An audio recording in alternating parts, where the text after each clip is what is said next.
It was because of all of the stuff that's been going around. Talking about this being the year of our exodus.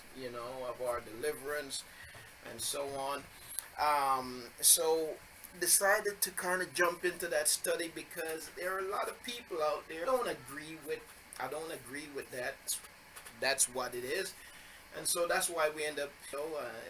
I thought it was in the process though, and on YouTube. His name didn't realize we had a 40-minute. Never seemed to have affected me before, and it tells me now that this meeting has unlimited time, which I thought we did. Okay, maybe I. Yeah. So yeah, but I key at the all I checked out Big Judah on YouTube. Who I want us to dive into today? The ones of Big Judah. I gotta say that Big Judah have a big following. Okay, and there's another guy there on YouTube too who has a big following that puts out a lot of erroneous information. What's his name? His thing have 777 in it somewhere. I forget what exactly it is. Um, yeah. So yeah, Big Judah, he has a big following. He has probably about 27,000 plus subscribers, and a lot of people who take seriously is teaching. Do a little of both, Akut. Yes, 77 truth unveiled. Yes, 77 truth unveiled to the Akut. Yeah, so you know uh, it's a lot of stuff out there. It's really a lot of stuff out there, and boy, sometimes it get your head spinning. Sure got mine spinning sometimes, but let me say, I don't have all the answers. And one of the reasons I don't have all the answers is because I don't believe that Yahuah has given all the answers. And I can't say that even with what he has given that I have a full handle on it, because I don't. Right? We're all learning and growing, or should be, right? Um, but with that said too, um, there are people who are just not putting in the work to ensure that they don't come out and just blatantly misrepresent what should already be known, you know. And so there's a lot of misinformation out there, and a lot of confusion, and you know, uh, you know, Aki, yeah, yeah, yeah. I feel the same way. I feel the same way, and that's the danger with and when um, misinformation and false information is put out there. Um, I mentioned 7-7 truth unveiled, and a lot of people might not remember. But I believe going back even to 2012, I think it might be back to 2012 or a little after that time, or maybe even before that time, he was putting out some information that never came to fruition. Um, and it was clearly not so.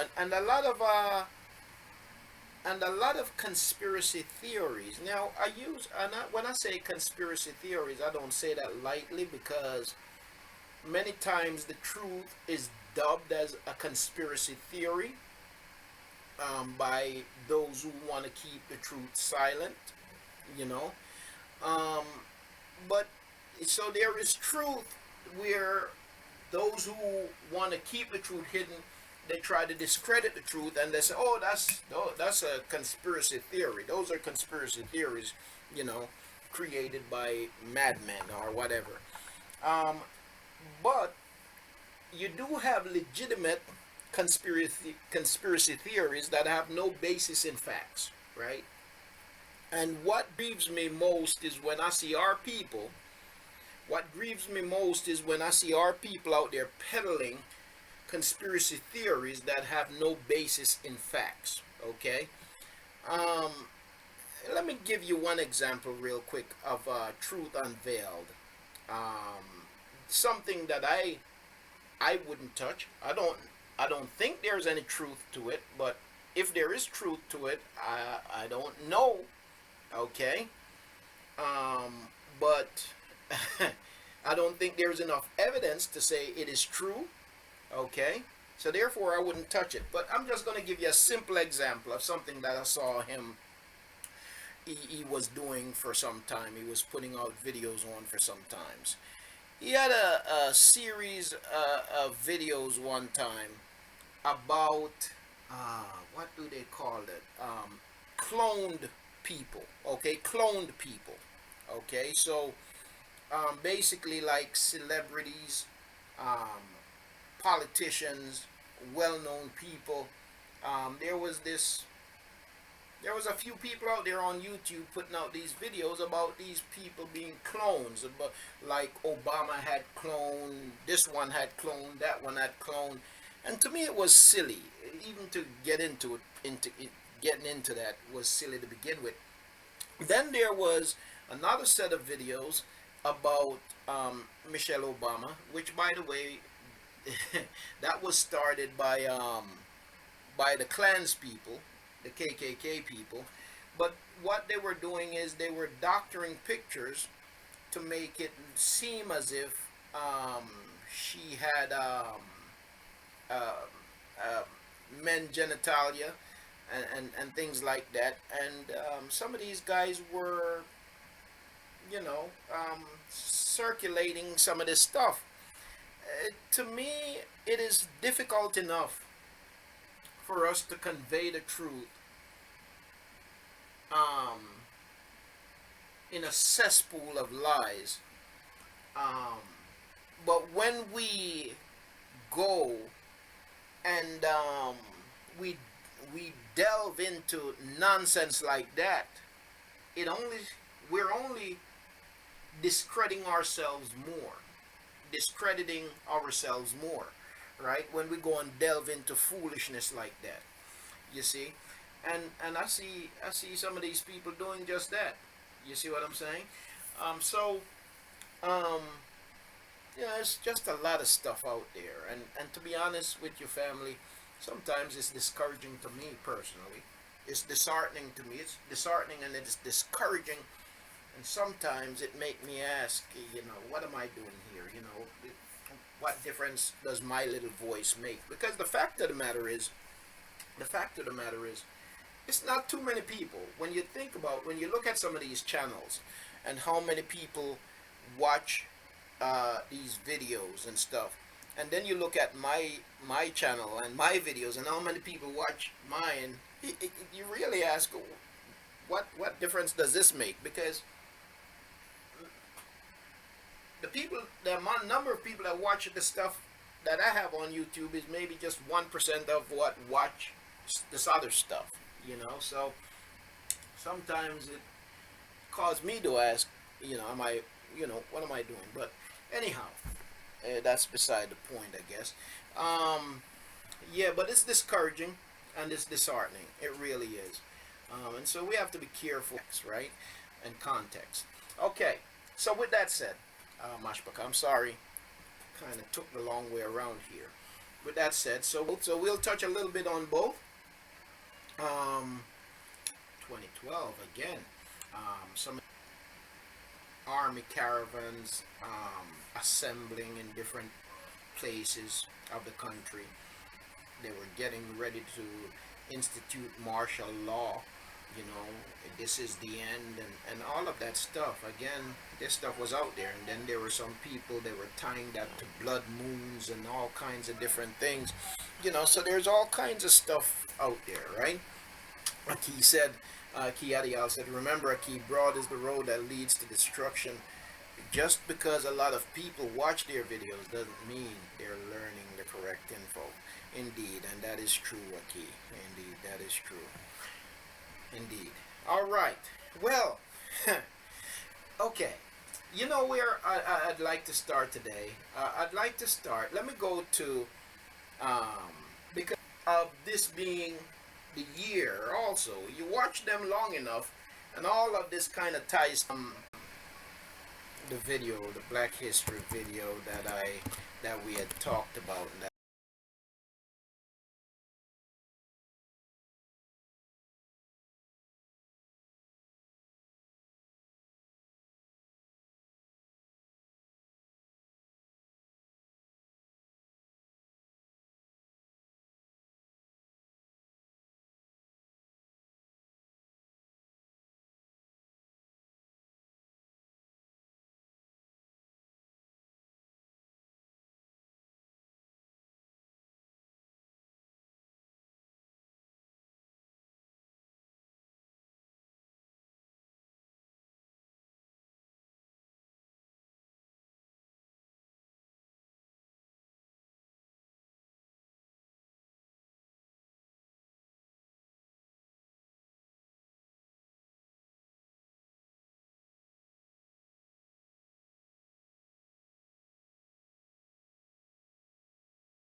which is, really stirring up the demons around us.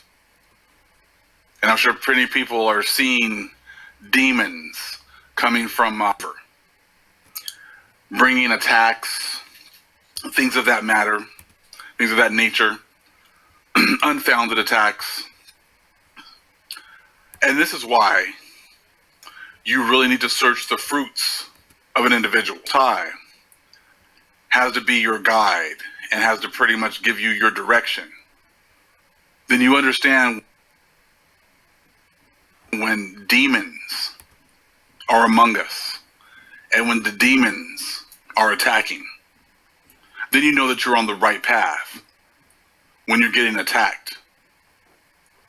Because, if you're doing what they do, you're not a threat. But as soon as you start following the path of the Most High, then the demons show up and the demons attack.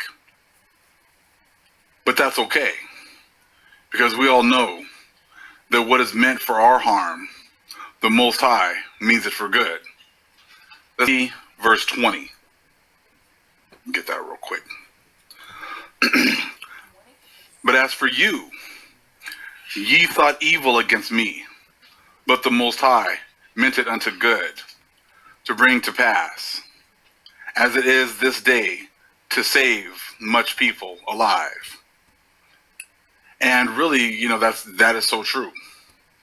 Many times before, when people were being negative, being disrespectful, my first reaction would be to do exactly the same thing. But then when you realize that that's what they were made to do, that's what these demons were made to do, and you realize that's their purpose, it's just to cause strife, to take the real people of the Most High off their game, to take them another direction, but to not concentrate on the Most High. I just realized that those are just demons, nothing but demons. And you learn how to just zone it out, tune it out, because it means nothing. And I pray as you get deeper in this faith, brethren, and that's just part of the territory. No one liked Yahusha when he was here, or very few. So, that just comes with the territory. But I want to thank the Most High milestones in this walk of a certain way.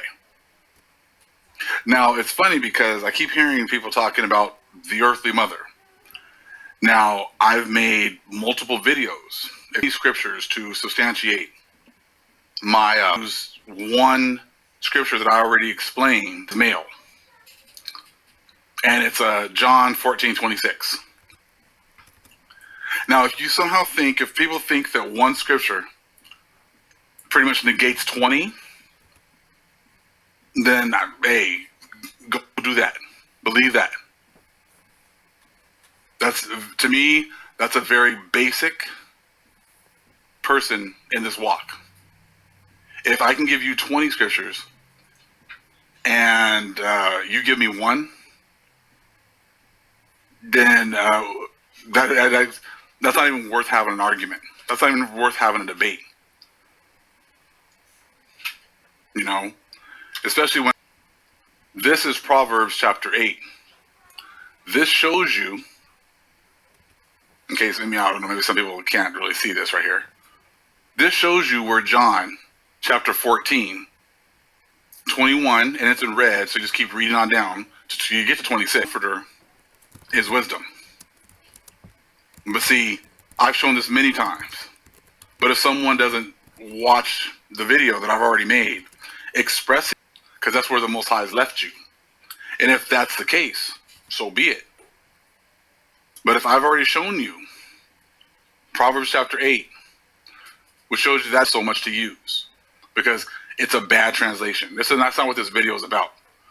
But I'm just going to touch on this point really fast. If you can explain this, please do. But they won't, because they can't. You know how many people I've had many people say,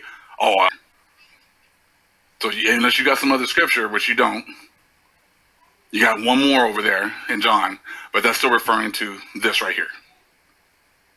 So if you want to stay with that, that's cool. That's you. You want to bury your head in the sand and forget about all these other scriptures that, the Most High has blessed me to be able to share with people? Go right ahead. Not a problem. I'm not here for you. I'm here for the brethren that are here to grow. And sometimes we've got to come off that doctrine that we've been given. I had to do the same thing. I used to believe that it was a he because it said he in John. You can explain that. If you can't, then just keep it moving. We got nothing else to talk about. Because like I said, I provided these 20 scriptures. You don't want to read it. You don't want to watch the video. You want to watch 2 minutes of a video and try to make a video going against me and using scripture. Like I said, this is why you can't go off of what people look like and just assume, hey, he's Negro, he's us. No, he's not. Because I already told you guys another video. Abraham had that look like us, that aren't us. And that's what the enemy uses. That's what the enemy uses. He uses people like that to keep us asleep. So we do this right here. Oh man, Big Judah gave me 20. I'm not even gonna watch that. She come off that doctrine that I've been taught. So that's what there you go. Speak no evil. Speak no new information to me. Don't show me anything. I don't want to hear it. I'm gonna stick in the same doctrine, which is cool. Stay there. But when class is in session, we're gonna continue to grow. You stay where you're at. Your birthplace does not establish your kingship. Many people think just because they're a supposed African American here, if you're born over in Haiti, that makes you, you're a Levite. That's not how it works. That does not make your skin color is rotten. Your spirit is rotten. And you're not fit to lead. And you're not fit to teach. And that doesn't mean, that's not what I'm saying. That's what the Most High is saying. Because He gives you rotten fruits.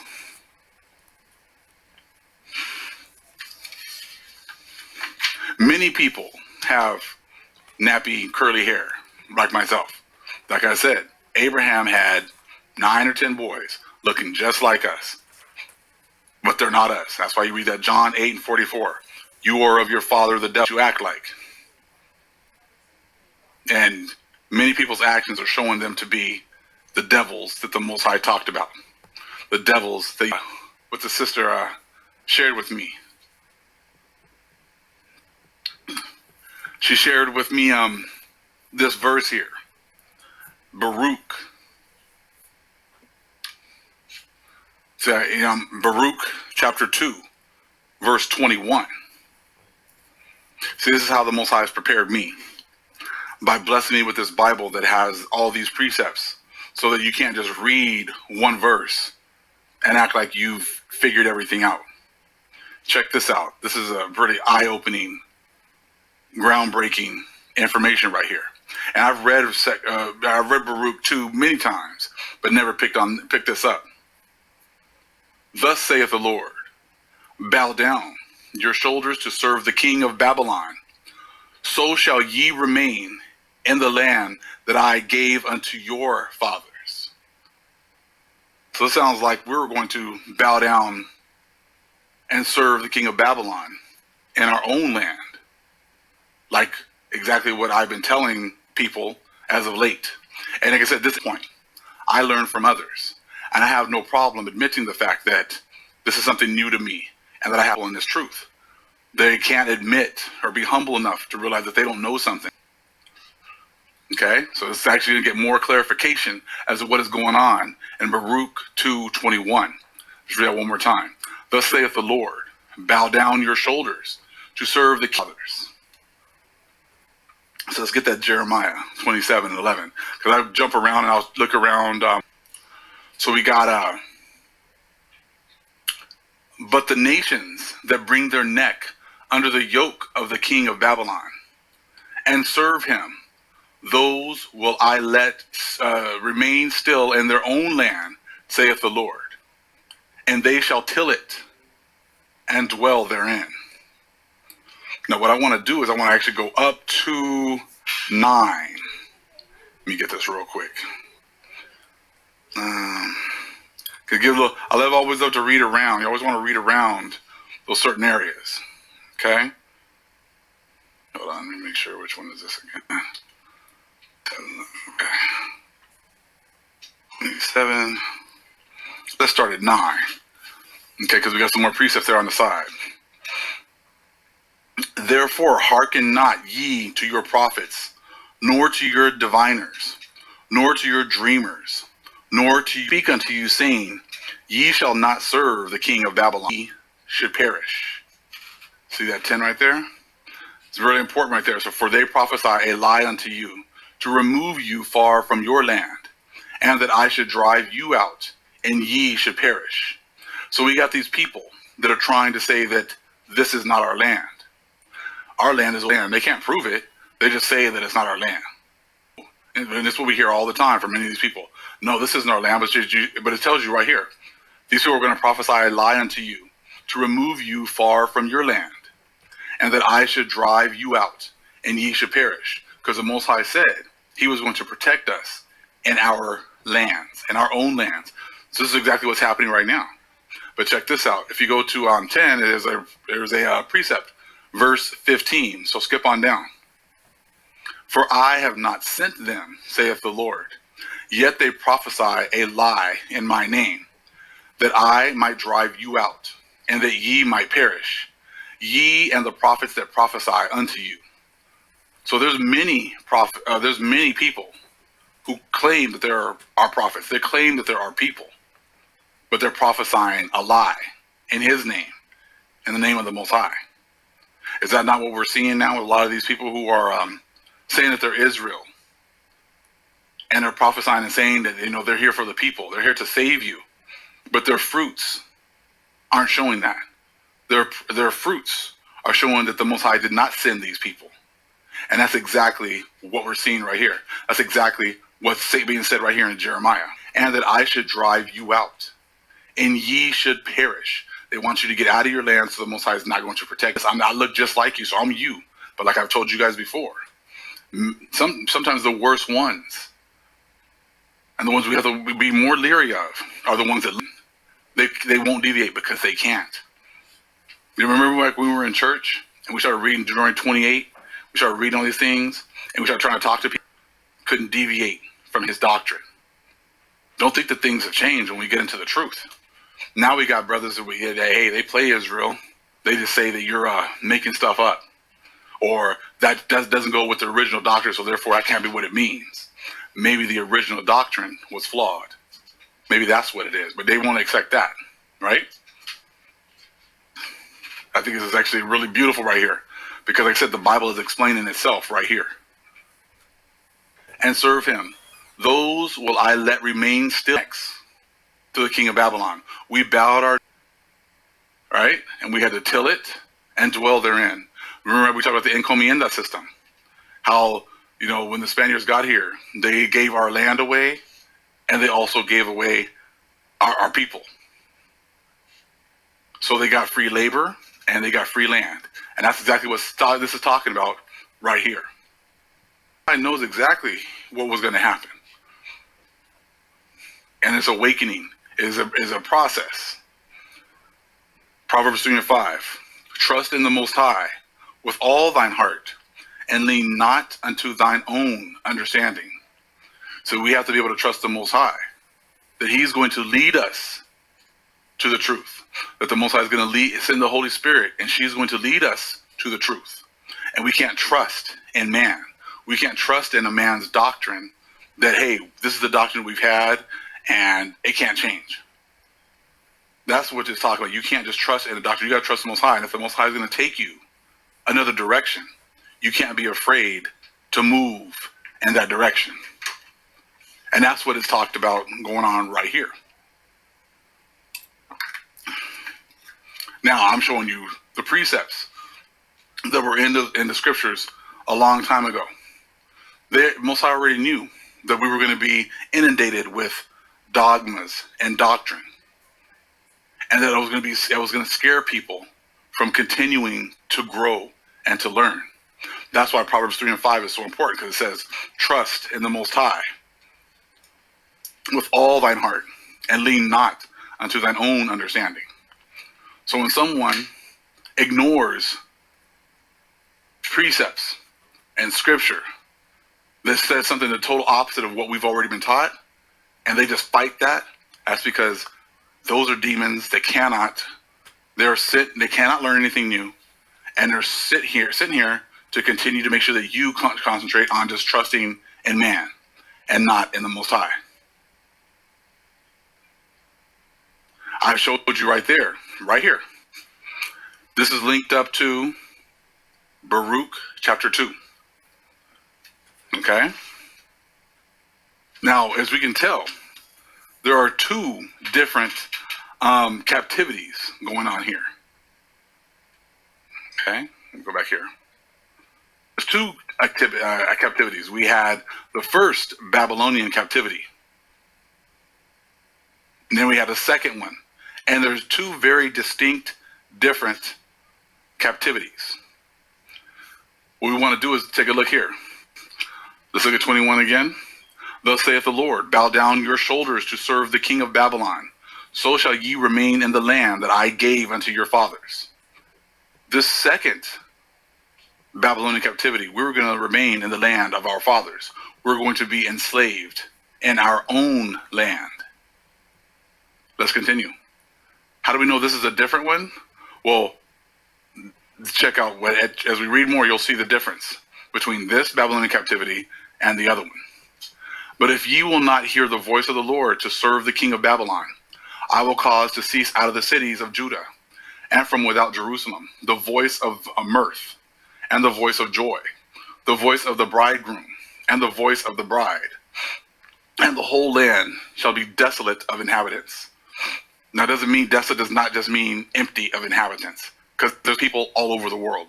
There's people in that so-called Israel today. So that couldn't be our lands either if you're going to say that desolate means there's no one living there, because there are people living there. So that's not what it means. Okay? It means that we will not control the lands. But we would, and we also didn't know that these were our lands either. But we would not hearken unto thy voice to serve the king of Babylon. Therefore hast thou made good the words that thou spakest by thy servants, the prophets, namely that the bones of our kings and the bones of our fathers should be taken out of their places. All right? And lo, they are cast out to the heat of the day and to the frost of the night. And they died in great miseries by famine, by sword, and by pestilence. Now, let's talk about our kings right there, and the bones of our fathers should be taken out of their places. Our people were moved out of their places. They were moved from so-called North America to South America. They were moved to Mexico. They were moved all over the place. They moved to the four corners. If you look at here, this is exactly what happened to our people when the Spanish came here, and all the Europeans, all these other Edomites that came over here. Okay? So let's take a look at 25. And lo, they are cast out to the heat of the day and to the frost of the night. And they died in great miseries by famine, by sword, and by pestilence. That's exactly what happened to our people. By famine, by sword, Esau was given the sword in order to kill us. The Spanish would not feed, he would keep all. So when they went and attacked other tribes, so they were practicing cannibalism, but it was actually enforced pretty much by the Spanish. And that's talking about the whole thing with famine. And when they were not giving us, hast thou laid waste. As it is to be seen this day for the wickedness of the house of Israel. Let me pause this for a second. We have a few minutes more to go on this video, family. There are a few things that I want to point out there. It doesn't sound like it because of the confidence in his voice and how he can grab the audience's attention.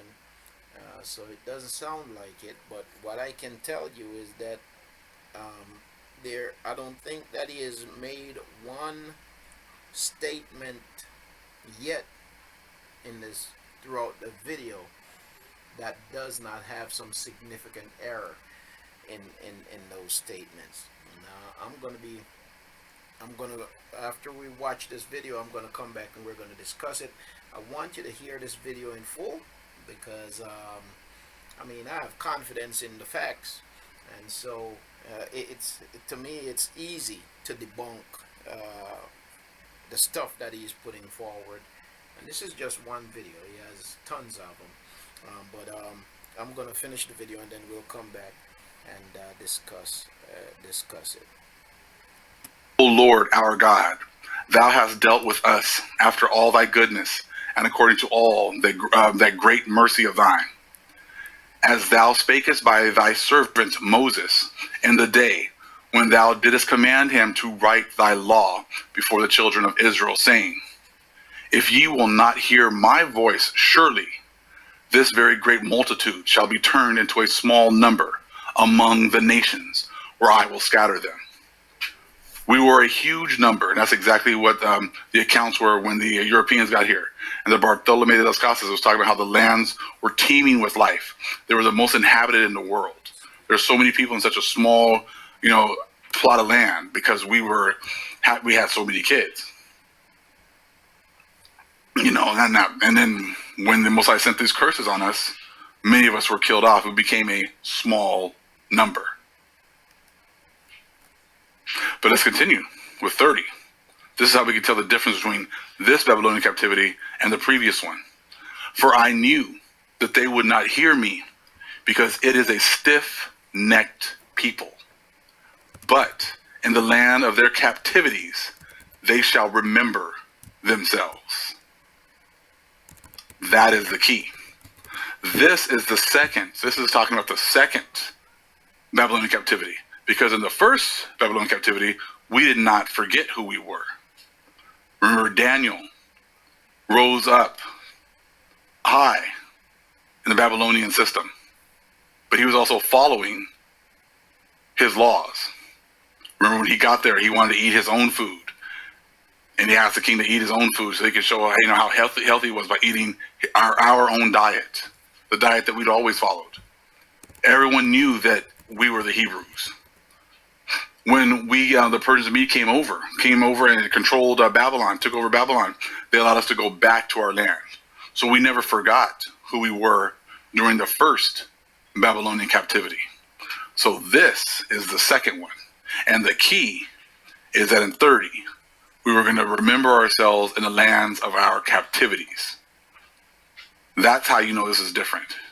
That's why when you go to 21, it says, Thus saith the Lord, bow down your shoulders to serve the king of Babylon. So shall ye remain in the land that I gave unto your fathers. So we were going to serve the second king, the second Babylonian system, in our own lands. So that's when you go into that Deuteronomy 28 in the 30s and the 50s, where it talks about them taking our the fruit of our land, and they're also taking, our work.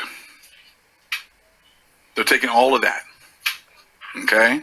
So that is the difference between the first Babylonian captivity and the second one. And we were going to remember ourselves and our lands of our captivities. That's here. So if someone wants to say that that's not true, then you break it down. And you show us something different. But they won't.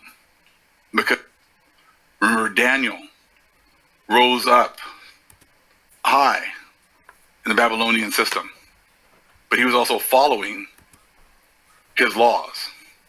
Remember, when he got there, he wanted to eat his own food, and he asked the king to eat his own food so they could show how healthy he was by eating our own diet, the diet that we'd always followed.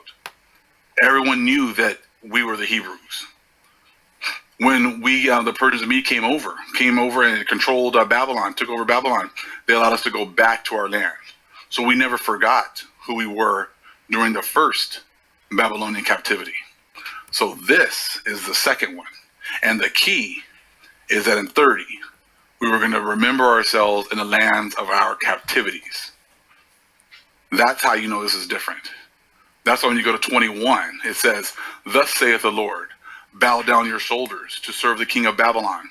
So shall ye remain in the land that I gave unto your fathers.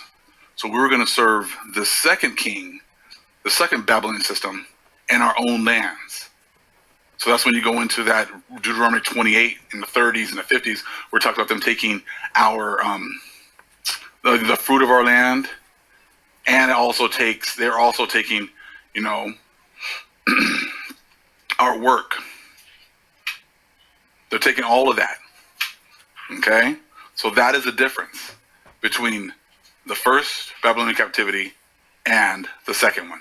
And we were going to remember ourselves and our lands of our captivities. That's here. So if someone wants to say that that's not true, then you break it down. And you...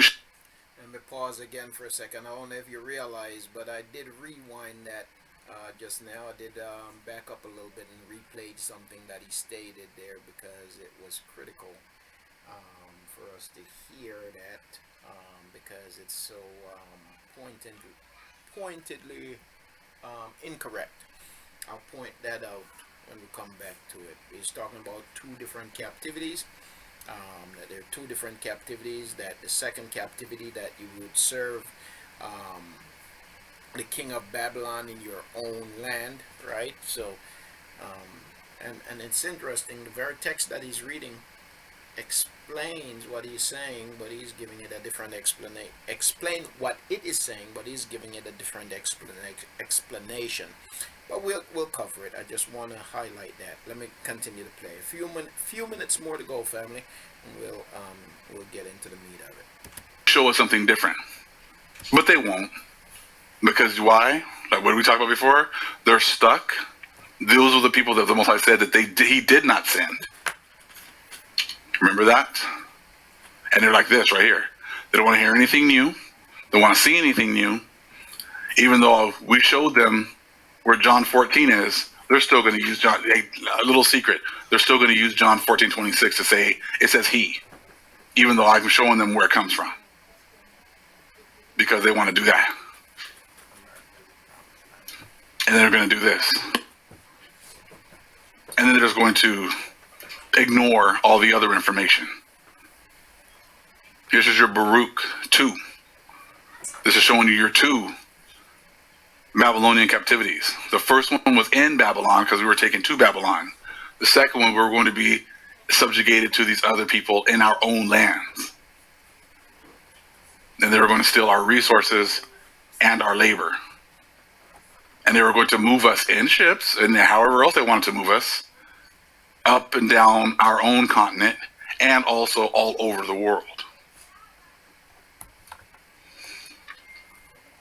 And I showed you here Jeremiah, and you go to that 15 again. For I have not sent them, saith the Lord, yet they prophesy a lie in my name, that I might drive you out, and that ye might perish. Ye and the prophets that prophesy unto you. And that's why you get these people trying to get you so bad to leave your lands, to give up your lands. That's why it's so important. I mean, it's not that hard. Remember now, Edomites always say, what? Where do we come from? All you black people came from Africa. Right? That's what they've been telling us the whole time. Go back to Africa. If you don't like it here, go back to Africa. Right? So now at the end, they just put a face that looks like you and says, hey, your land's over there in Africa. Has it changed at all? Has the doctrine changed? No. They're still trying to show that all black people come from Africa. Nothing's new. Nothing's changed. Just because they put a black face on it, the doctrine is still the same. Right? Don't read any other books. When I've already showed you in 2nd Ezra 14, it says that there's going to be a group of books that everyone can read. And at the end, the Most High is going to bring other books only for certain people. Then those people are going to bring in more people into the truth at the end. It's all a process. First thing is for us to wake up in the lands of our captivities. Right? Let me get that really quick. Let me finish reading a little bit more of that. If I can find that.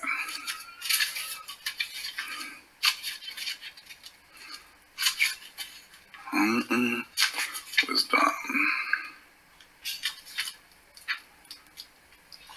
Okay. Was that 30?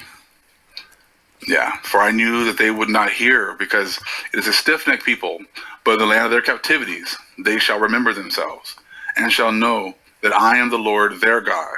For I will give them an heart and ears to hear. Right? Because we're gonna need to have those hearts and ears in order to hear the truth. Because we're also gonna have other people who are gonna be prophesying something totally different. And they shall praise me in the land of their captivity, and think upon my name, and return from their stiff neck, and from their wicked deeds.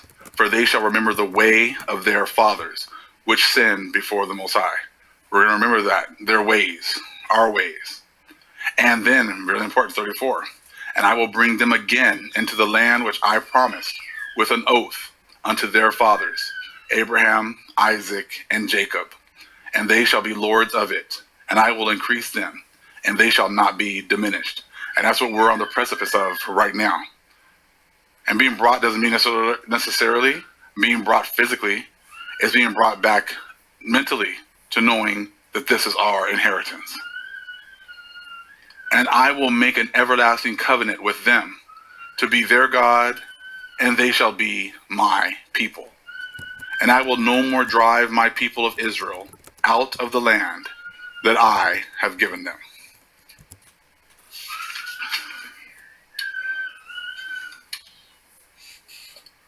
So,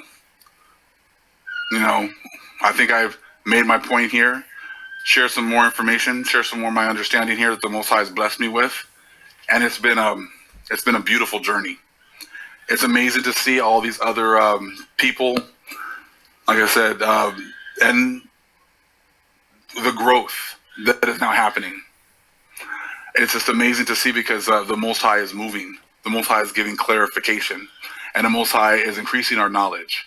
And we should be growing. We should not be the same stagnant people that we were 3 months ago, 4 months ago, a year ago. Doctrines change with more knowledge and understanding. I changed a lot since yesterday. I didn't realize that Baruch 2:21 and on was saying that. Didn't know that those precepts were there. So I'm still learning. I'm still growing, and I'm open to the Most High to change and to lead me to whatever direction it is that He dictates.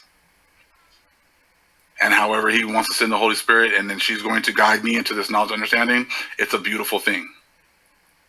All praises to the Most High, Yahuah. Acknowledgement to the earthly mother, who is wisdom, who is the Holy Spirit.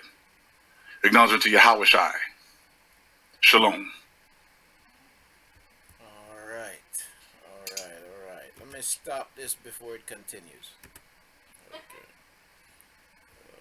Good evening. All right, sorry. All right. Okay. All right, let's get to it. All right. So first and foremost, let me point out here the stats on this video. And as Aki Adi Al pointed out, you can look at the views. You can look at the comments. It's got tons of comments. You have, this video has 32,742 views. It has 982 likes. Now that's big. 982 likes. Most people on YouTube, even when they like stuff, the majority of people don't like what they like on YouTube. You see, the majority of people on YouTube, when they watch something, even when they like it, they don't hit the like button, right? So it's just a small number of people who actually like something that actually hit the like button on YouTube. Okay, so the point there is that most videos on YouTube, you'll find most videos on YouTube that they have a large viewing audience but fewer likes, much fewer likes. And so you'll find a lot of videos on YouTube where you'll be hard pressed to find 900 and something likes on that video. Okay, the fact that you have that high ratio of likes to viewership tells you that um, this video, the audience finds it quite captivating, okay, quite appealing, okay, okay. It is very misleading. Have knowledge of the scriptures. Listening to this individual who is claiming to be a chosen and anointed teacher by asking a few simple questions. Okay, so number one, he creates a distinction. He sets out to set a distinction, a difference between the prophecy that he was reading in the book of Yahuah to the prophecy that he was reading in the book of Baruch. He sets out, one of his main goals was to make a distinction between the two prophecies. Okay, so that's where you hear him talking about two different captivities, and therein lies the first mistake. That's the first error, okay, that he made. That's the first mistake that he made. So I'm gonna ask our mashpaka here, family. Let me ask a couple simple questions when it comes to studying the scriptures, right?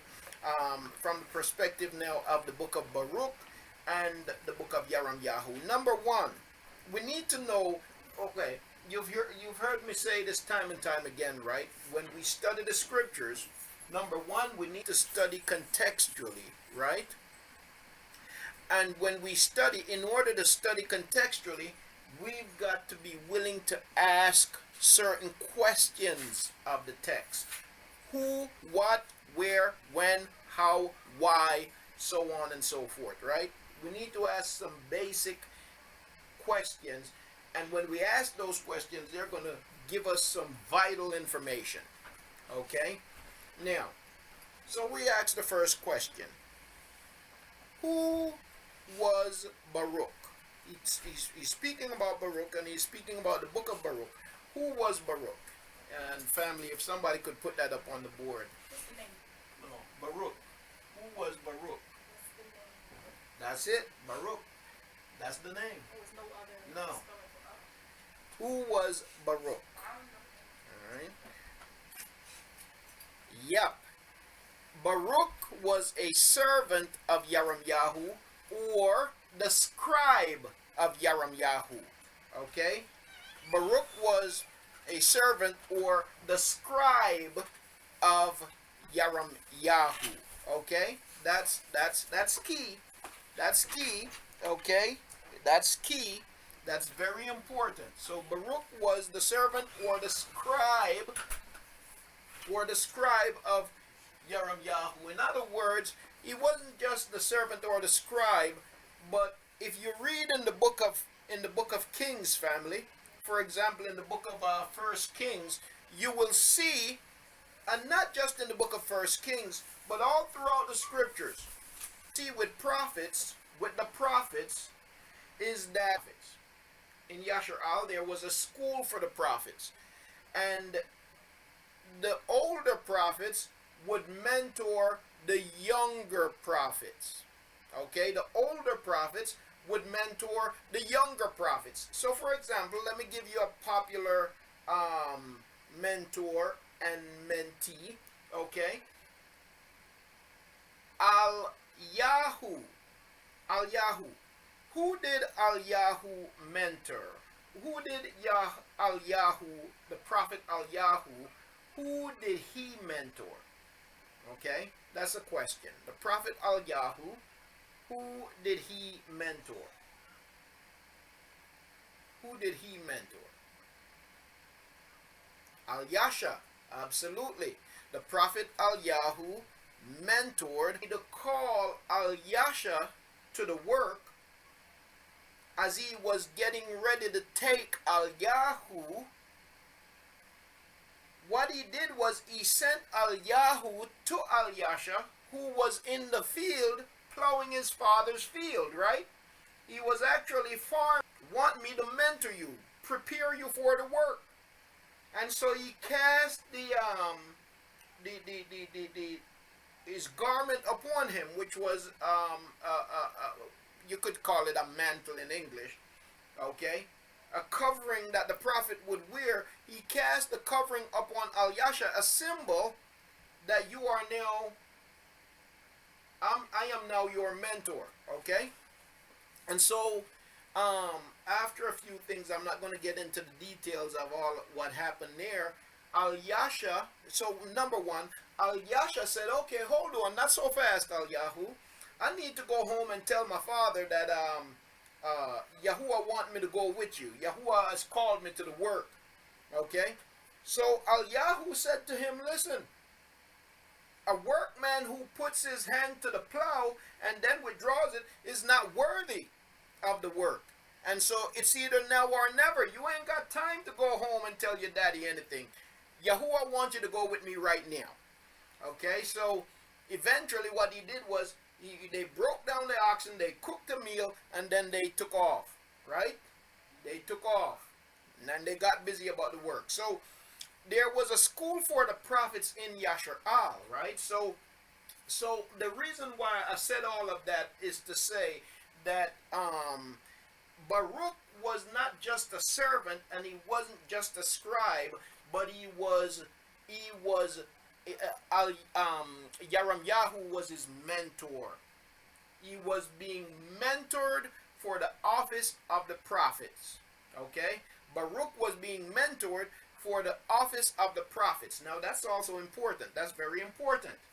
Because now you're going to understand why the next question is so important. Okay, so already we got the answer to that.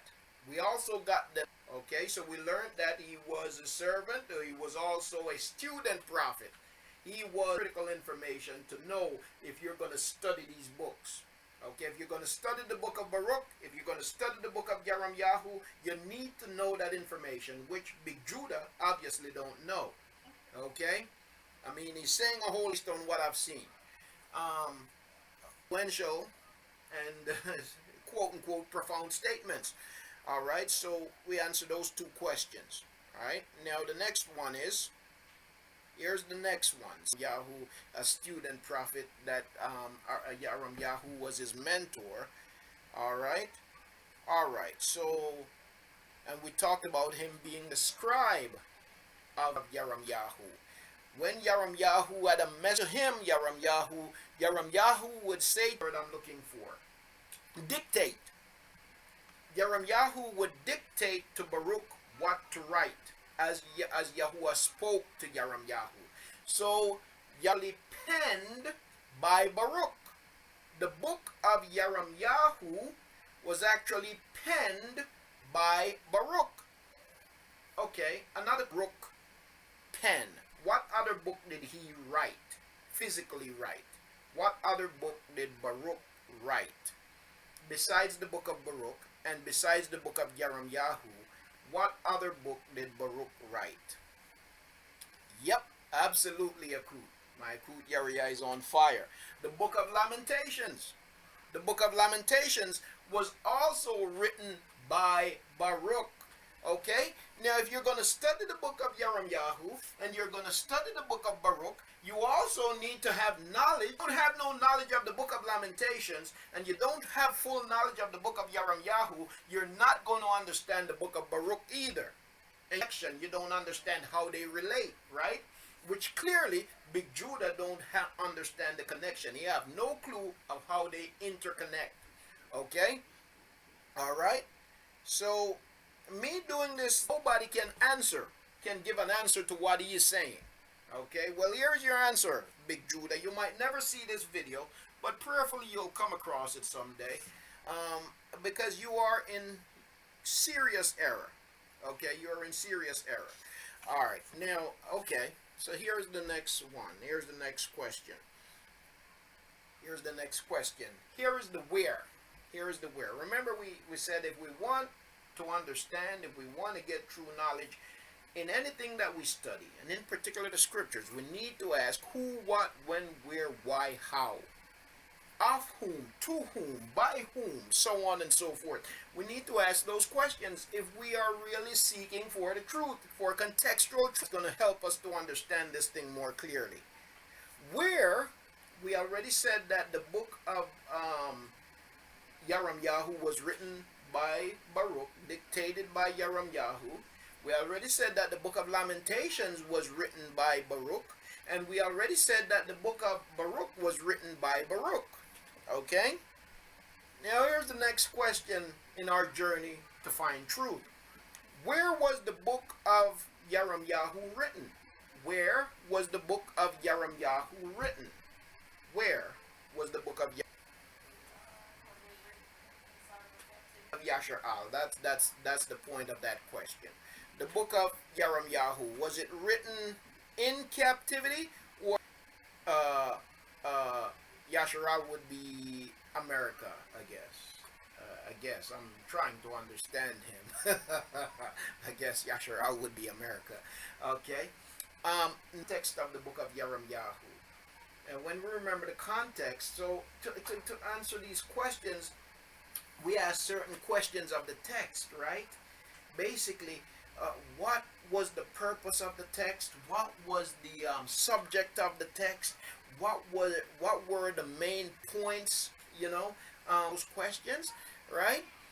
Okay. So the book of Yahu, remember at what point the book was written. Also, so these are questions we have to ask to get these answers. At what point was the book of Yahu written? Was it written before the captivity, after the captivity, or during the captivity, right? It was written because of the book of Yahu.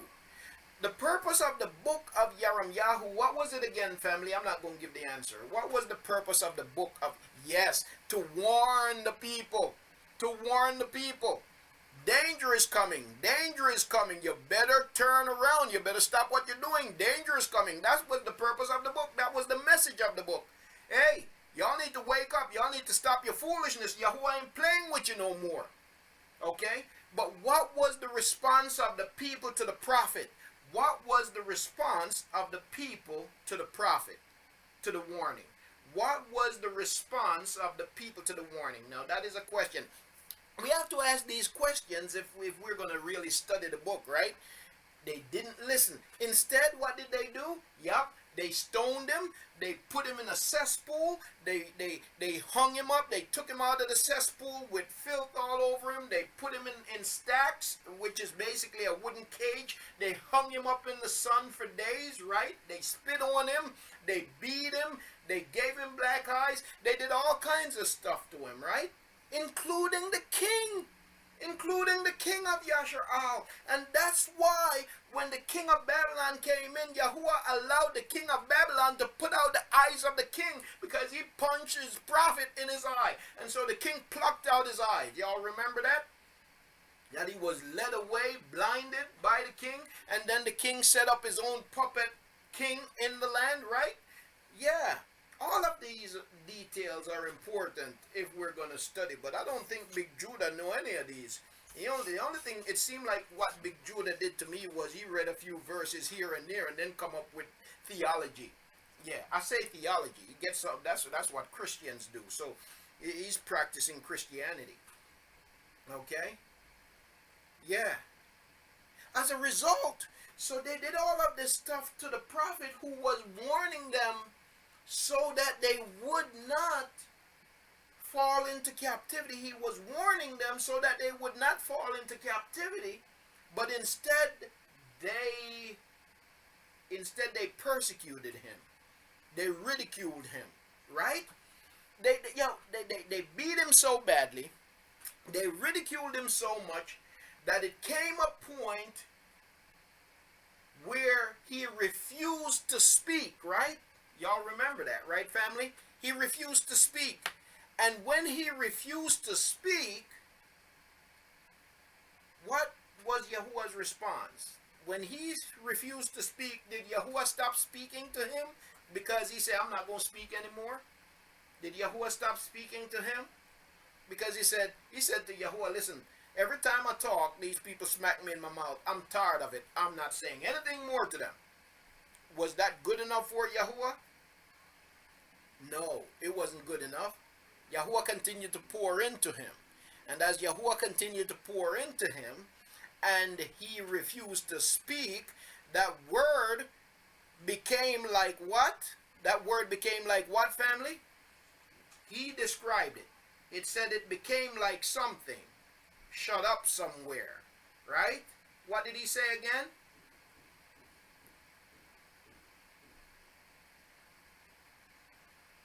Yes, indeed. The words became like fire shut up in his bones. Okay? All of that is important now to helping us, and it tells us clearly where they were. But all of those little details help us to understand where the book was written, right? Where the book of Yahu was written. So here's the answer again.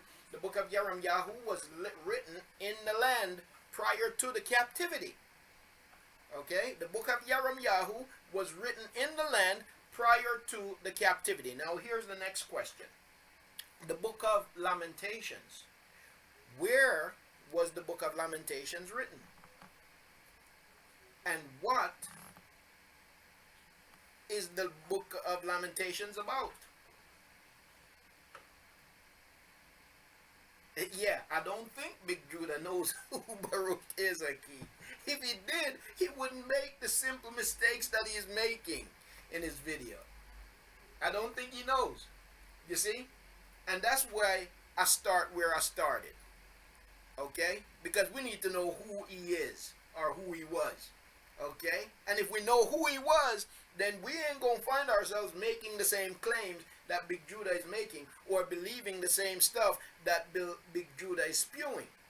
Right? Okay? So the book of Lamentations was written in captivity. What is the book about? It's about crying.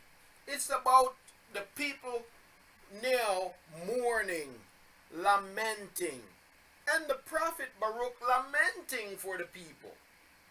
Okay? The prophet Baruch lamenting because of the condition of captivity. Okay? Yeah. That's what it was about. Now we come to the book of Baruch. Where was the book of Baruch written? Where was the book of Baruch written? Right? The book of Baruch was written in captivity. But interestingly enough, it was written towards the end of the captivity.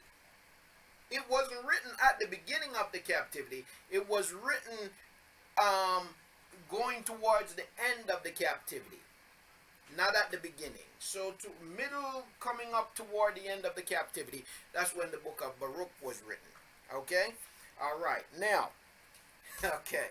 Let's, so that little exercise should Judah, right? But that's not the end of it. That's not the end of it. That's really just the beginning of it, right? Okay.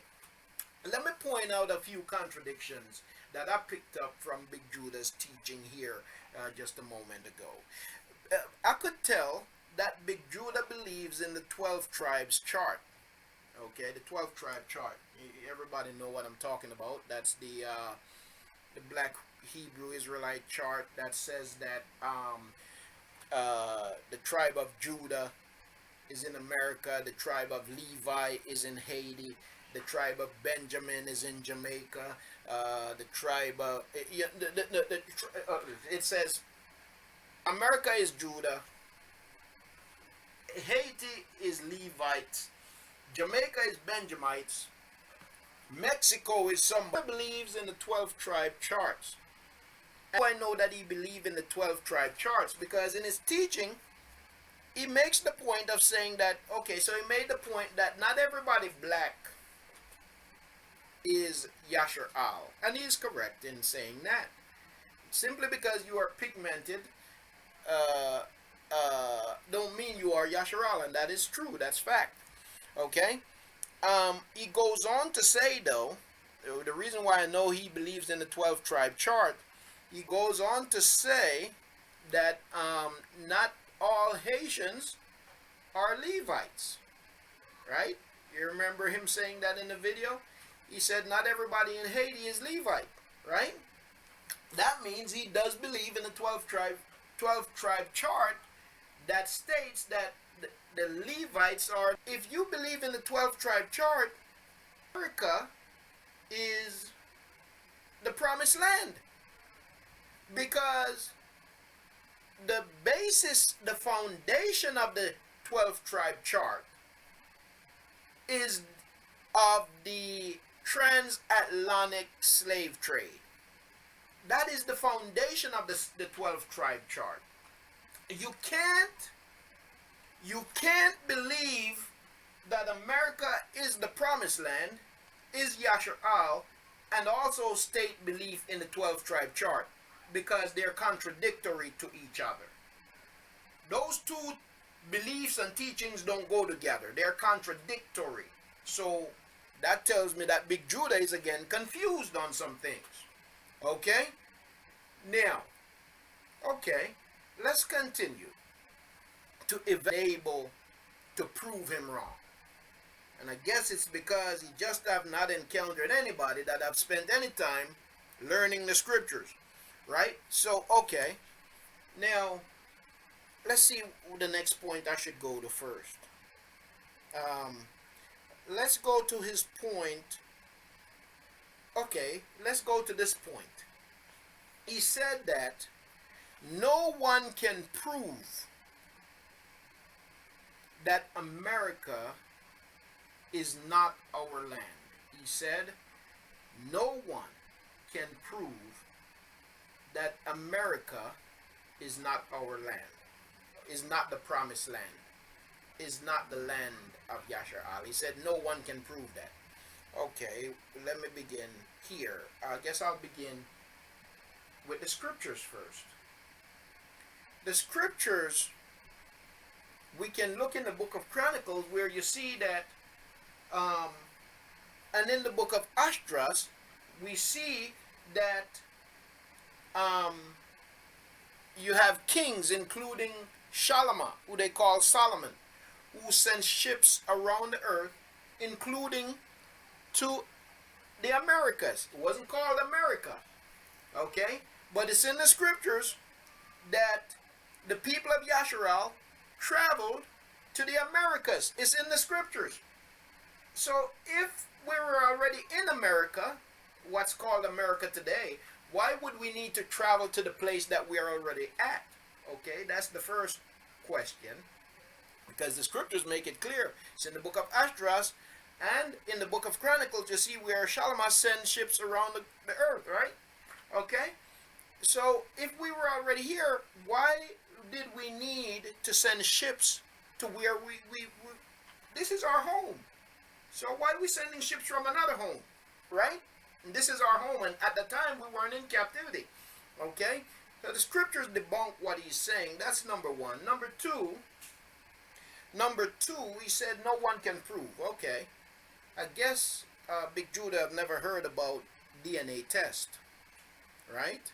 He's never heard about DNA test. But before I go into the DNA testing, let me talk about the fact that black people and people of Yasharal were here in America and in the Americas long before Christopher Columbus even think about coming to America. So white lie tells us that you would think that the Europeans were the first people to build ships and to travel the seas, if you listen to white supremacy lies. You would think that that's the case. But that's not what history tells us.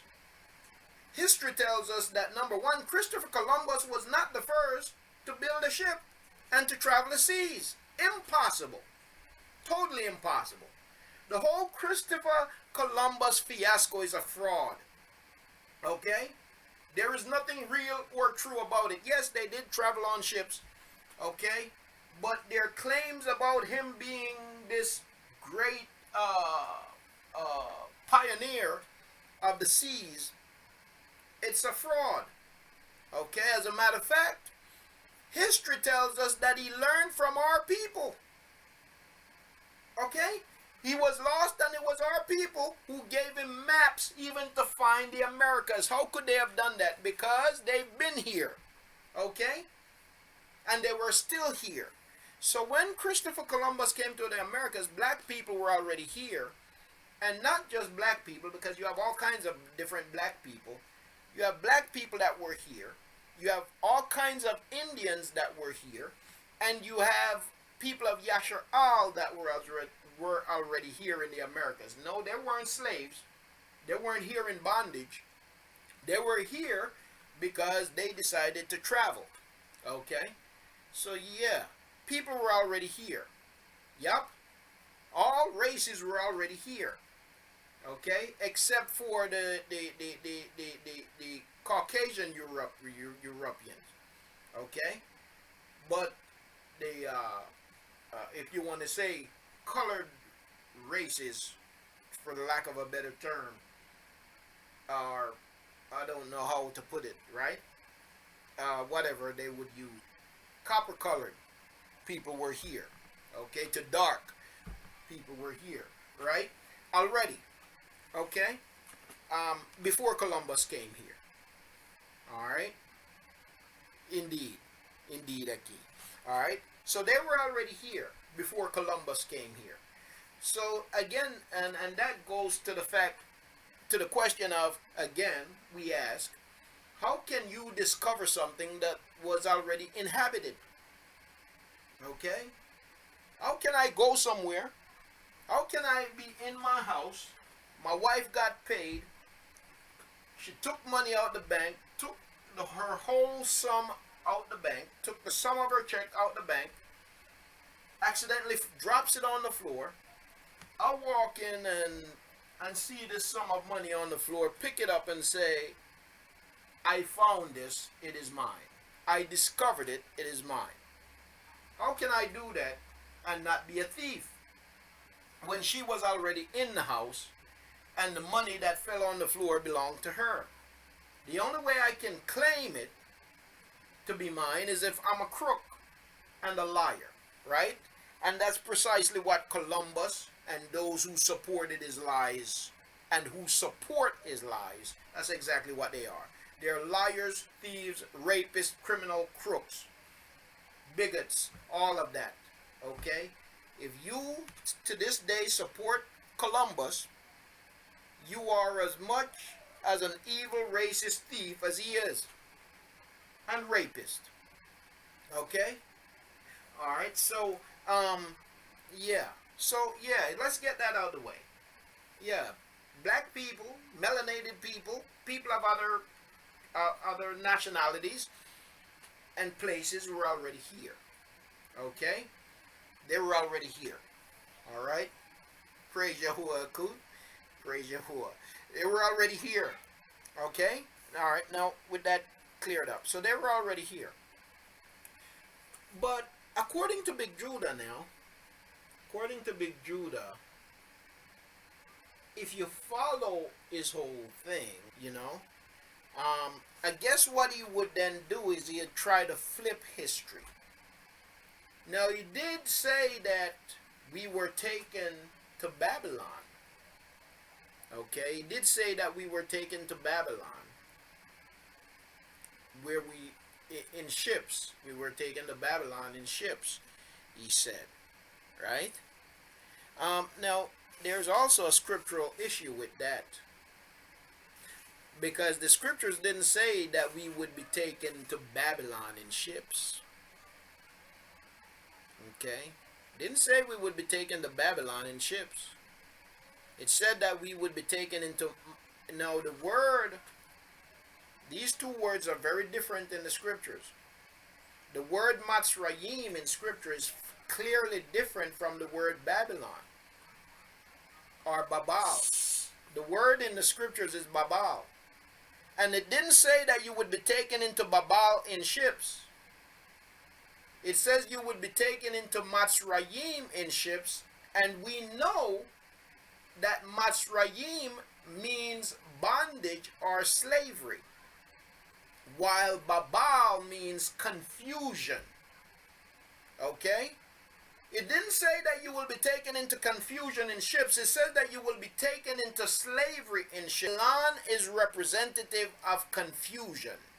Matzrayim is representative of slavery.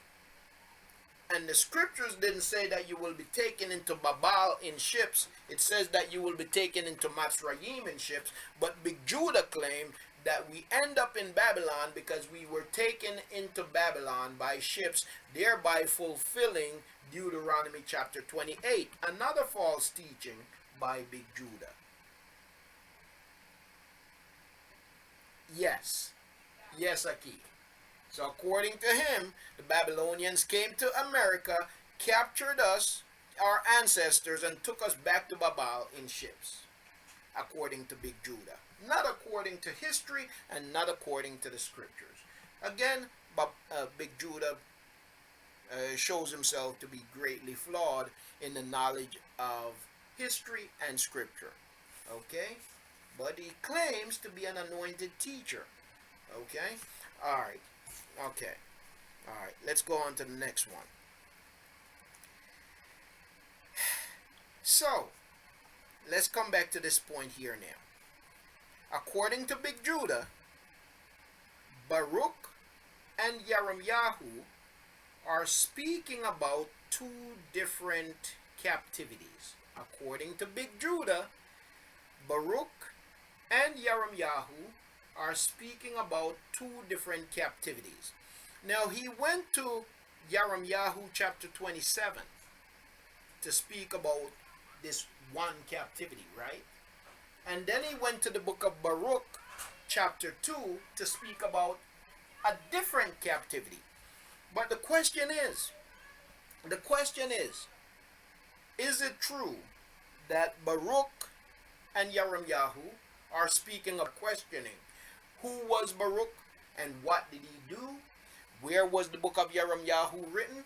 Where and when was the book of Baruch written? That brings us back to those questions. So according to Big Judah, Baruch and Yirmiyahu are speaking about two different captivities. And he went to the book of, while the book of Baruch is speaking about a captivity. But is that true? And it's not true. Flat out, it's not true. Again, let's look at this again. The book of Yirmiyahu is the warning before the captivity. The book of Baruch is the prophecy, is speaking about the prophecy being fulfilled in captivity and the coming deliverance out of that prophesied captivity. You got it? So the book of Yirmiyahu is the warning before the captivity, before the Babylonian captivity. The book in the captivity and looking beyond the captivity.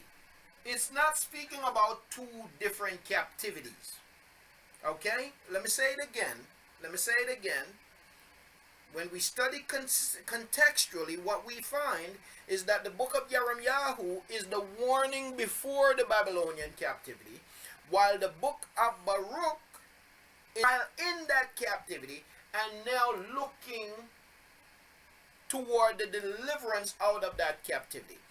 They're not speaking about two different captivities.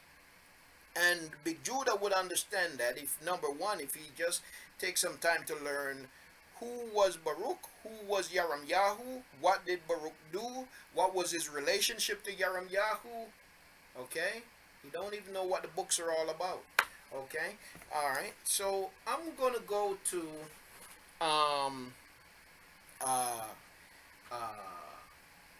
what's the name? I'm going to go to the book of Yirmiyahu briefly, chapter 27. Okay, now he read a couple verses from chapter 27, and he accused people of, don't take too much time. But let me go to the book of Yirmiyahu. Let me try to pull that up on the screen here real quick. Go to the book of Yirmiyahu. I'm going to pull it up on the screen. I'll share it as soon as I have it. Give me 1 second, family.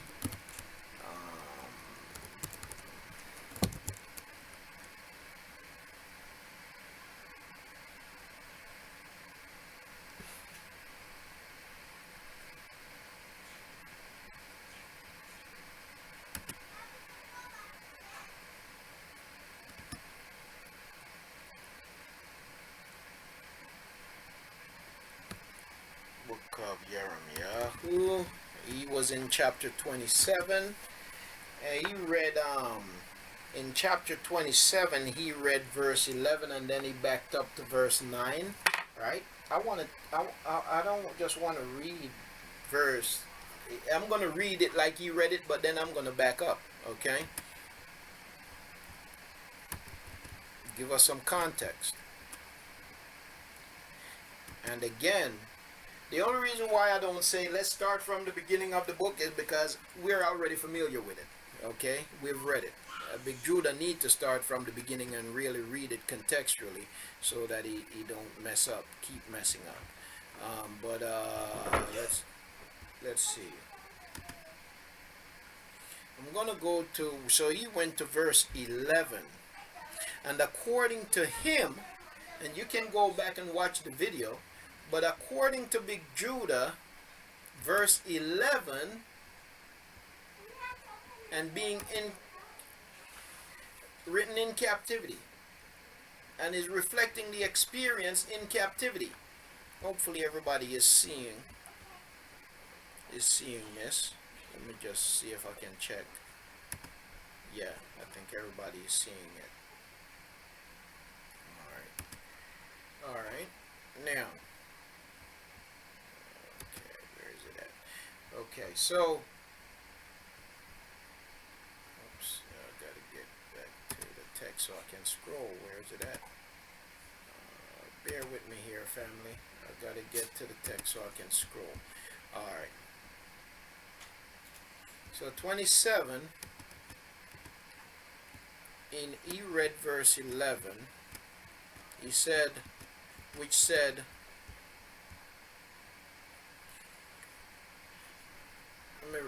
but the nations that bring their necks under the yoke of the sovereign of Babal and serve him, I shall leave in their own land, declares Yahuah, and they shall till it and dwell in it.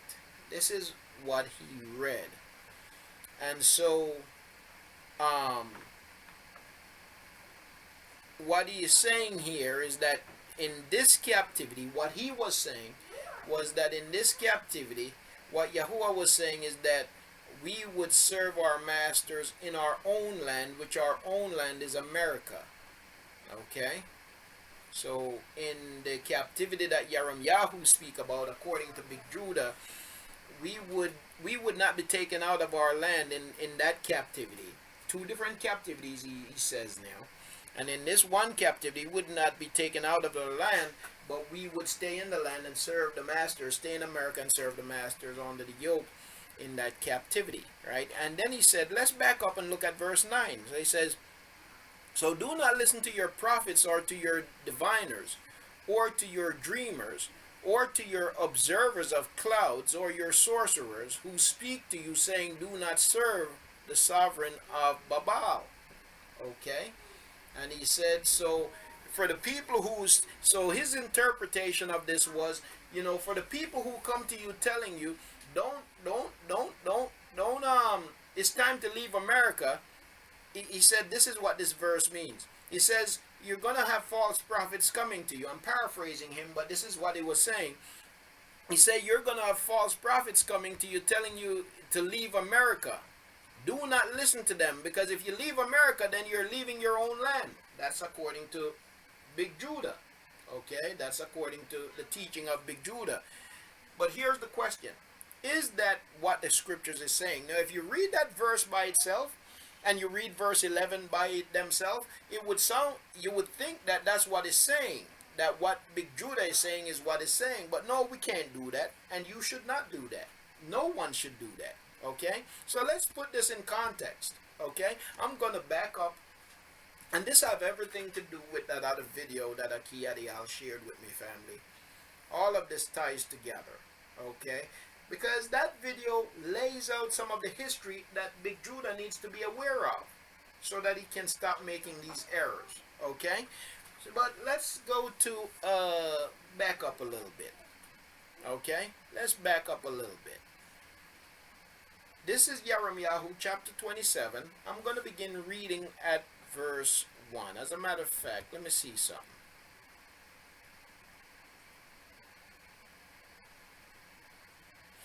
As a matter of fact, to help us get the context even better, and here's the thing with the book of Yirmiyahu. The whole thing just flows. It's one continual writing that just flows.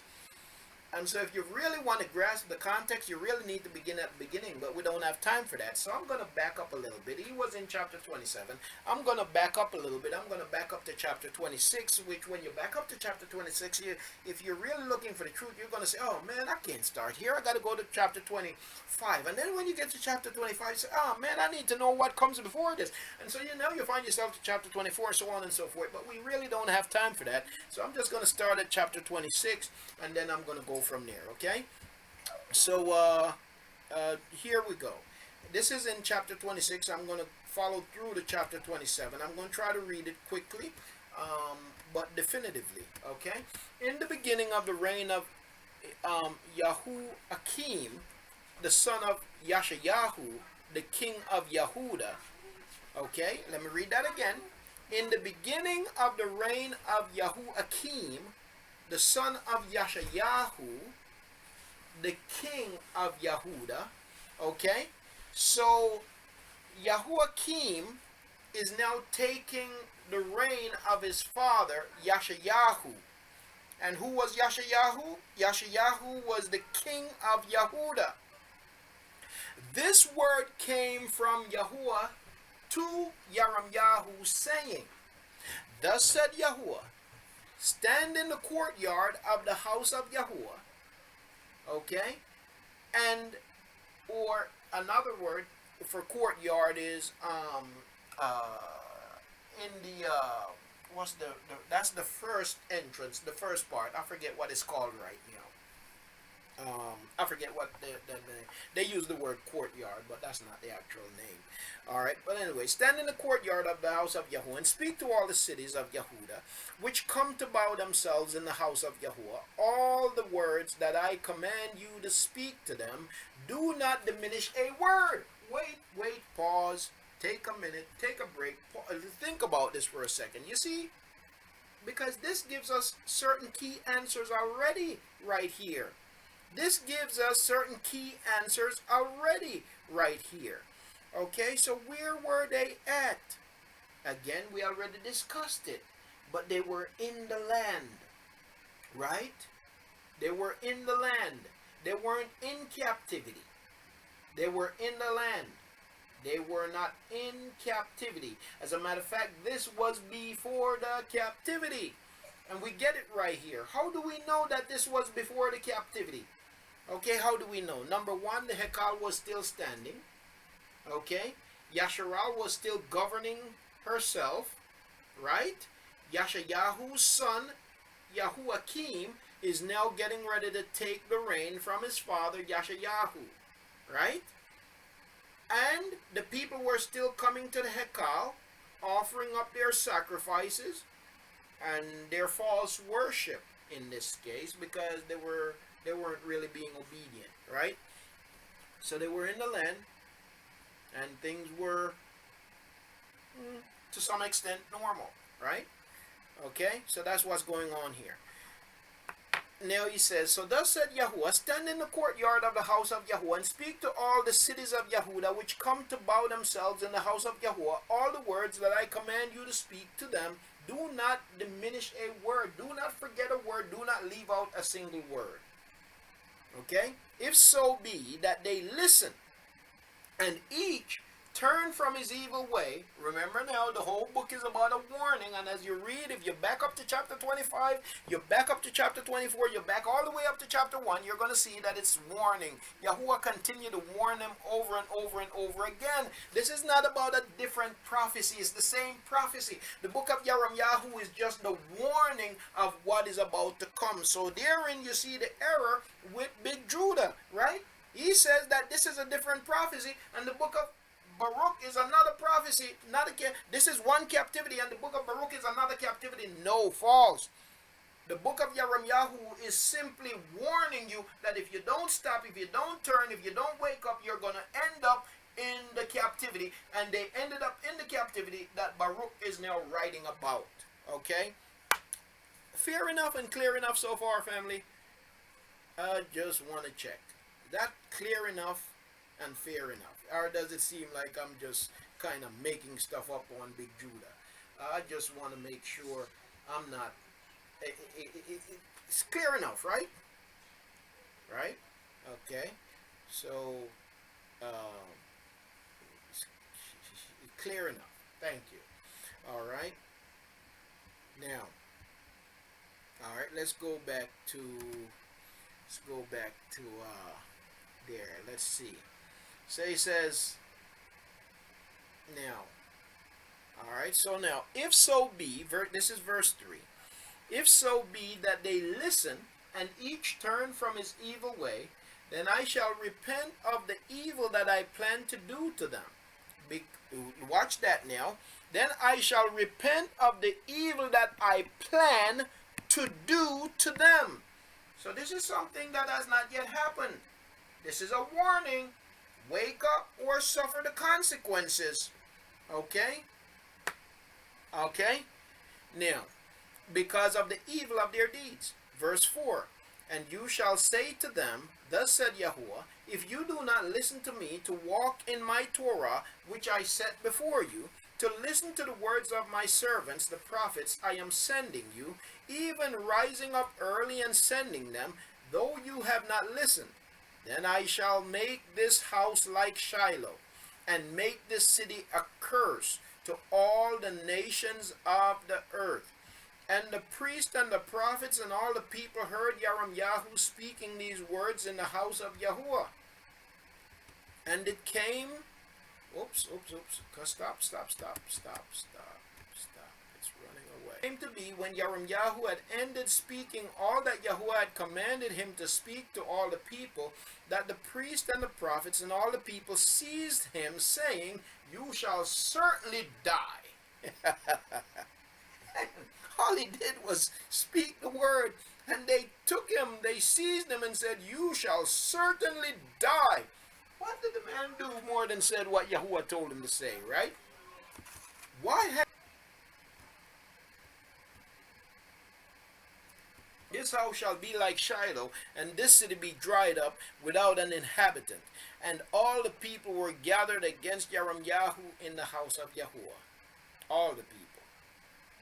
And the heads of Yehudah heard this, and they came up from the king's house to the house of Yahuah, and sat down in the entrance of the new gate of the house of Yahuah. And the priest and the prophet spoke, calling for a death sentence for the prophet. They say to the king, kill him. And these are the priests and the prophets calling for the death of the prophet. Okay? And the priest and the prophet spoke with your ears. Okay? Well, what's the difference between a false prophet and a true prophet? What's the difference between a false prophet? Some of the differences. There are a lot of differences. But what are some of the differences between a false prophet and a true prophet? Here are a couple. False prophets are praised. They have large followings. You see it right here in the text. All the people were in agreement with the false prophets. And all the people were against the one speaking the truth. Right? That's what happens. Right? The false prophet is paid. The false prophet usually has good news. The true prophet usually have what sounds like bad news to people who don't want to feel good, to make you feel comfortable, to make you feel confident about yourself. Right? The true prophet challenge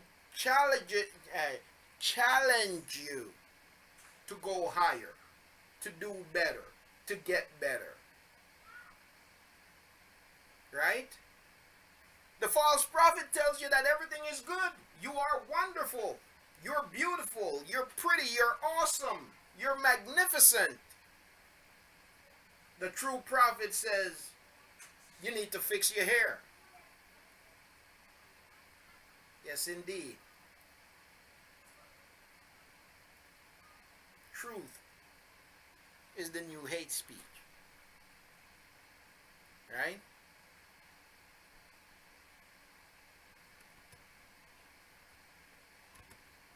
That's the way it is.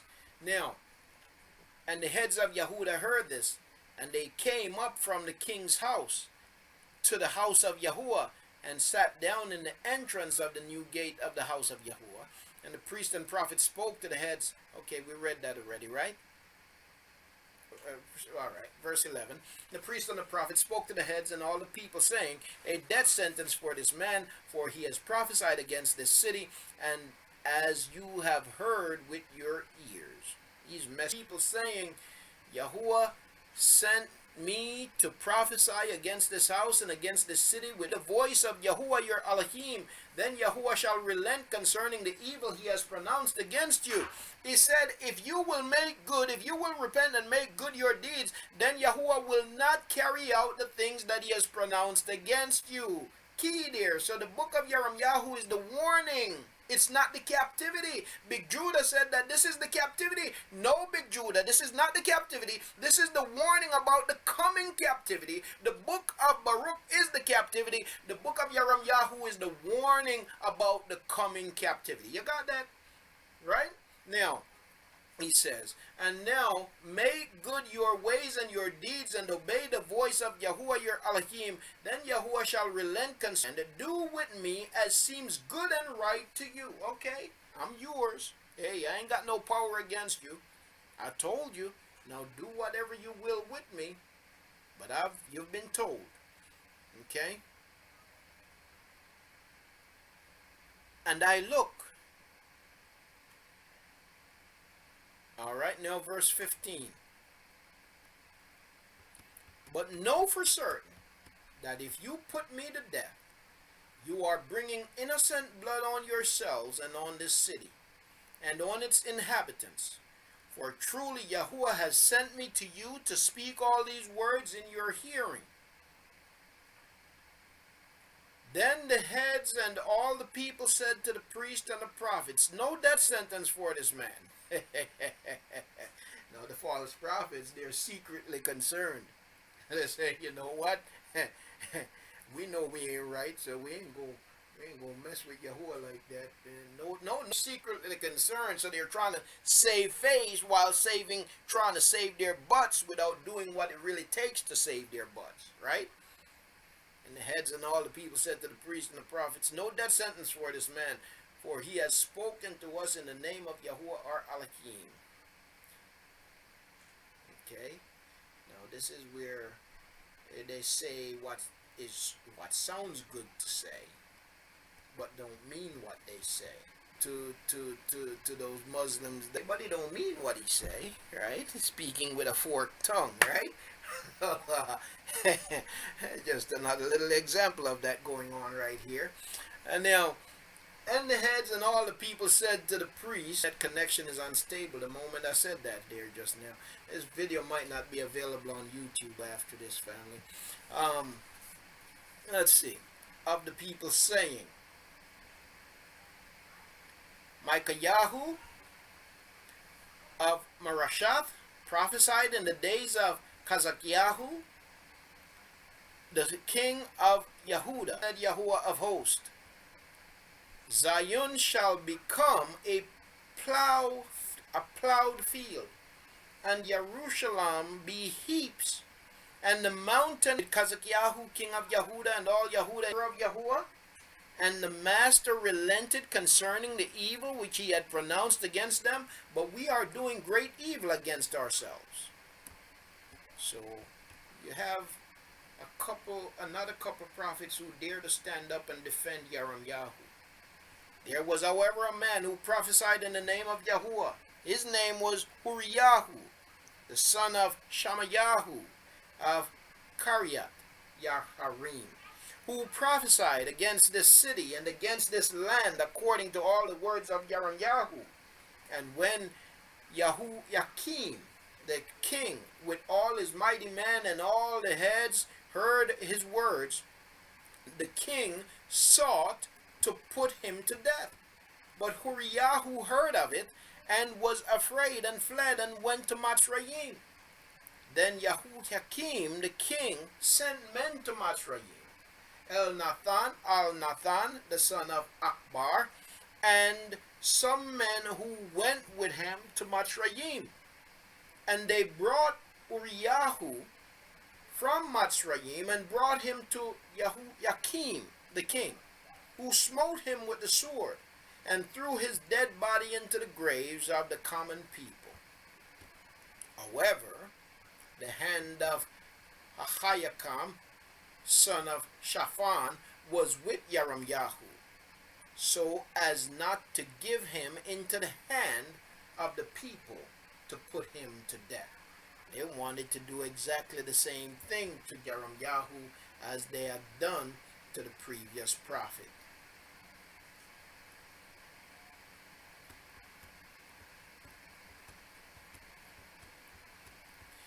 Now, it says now this is chapter 27, and Big Judah went to verse 11 and verse 9 in chapter 7.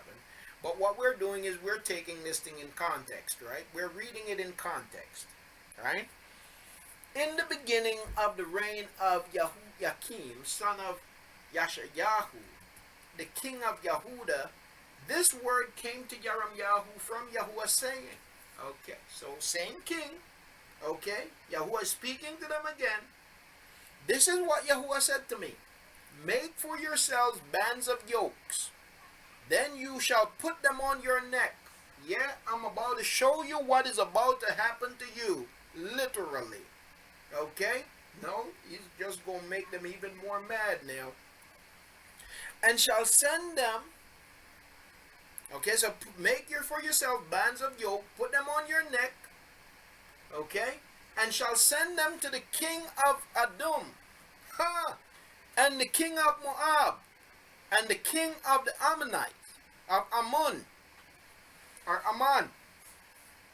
And the king of Zur. And the king of Zidon. By the hand of the messengers who came to Jerusalem to Zedekiah, the king of Yehuda.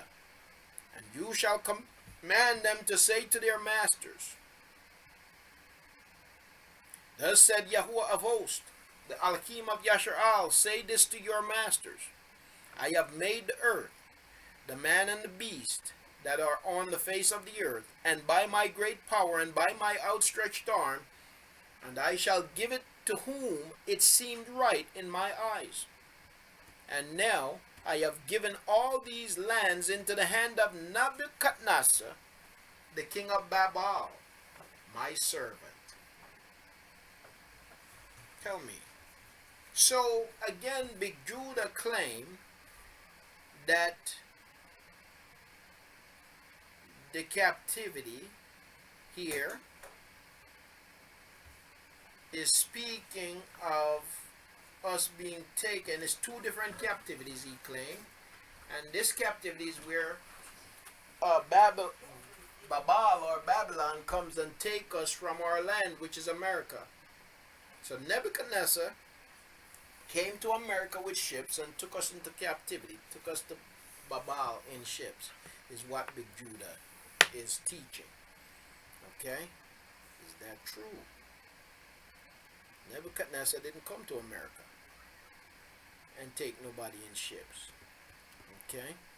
So Yahuah says anyway, Yahuah says, and now I have given all these lands into the hand of Nebuchadnezzar, the king of Babel, my servant, and the beast of the field I have also given him to serve him.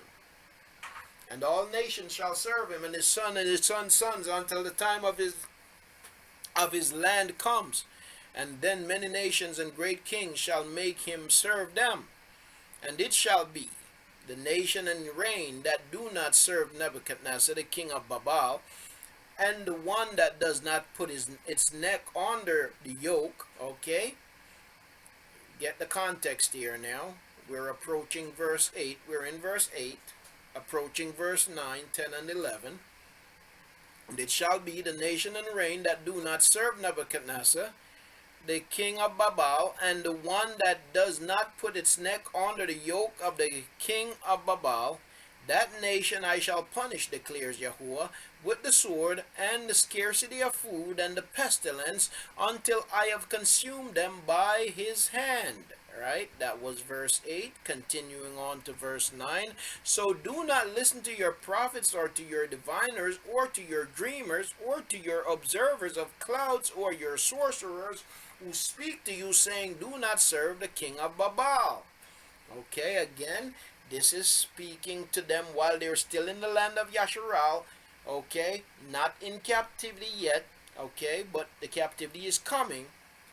For they are prophesying falsehood to you to remove you far from your land, and I shall drive you out, and you shall perish. Okay?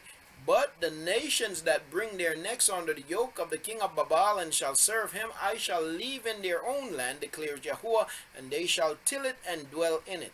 And I spoke to Zedekiah, the king of Yehuda, according to all these words, saying, bring your necks under the yoke of the king of Babal, and serve him and his people and live.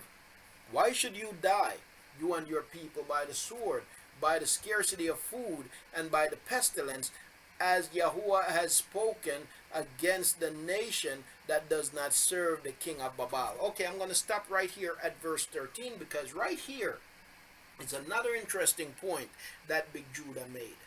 Big Judah said that the sword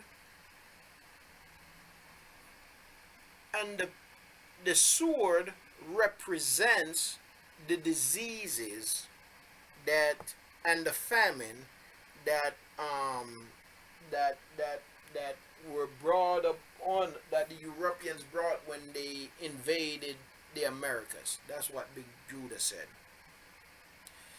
He said that America is our land, and when they came, when they came in their ships to invade us while we were in our land, with the sword represents famine and disease. That's what he said in his video. You can go back and watch it. And that's another wrong thing. The sword in the scriptures does not, in the context of kings coming against the people, does not represent famine and disease.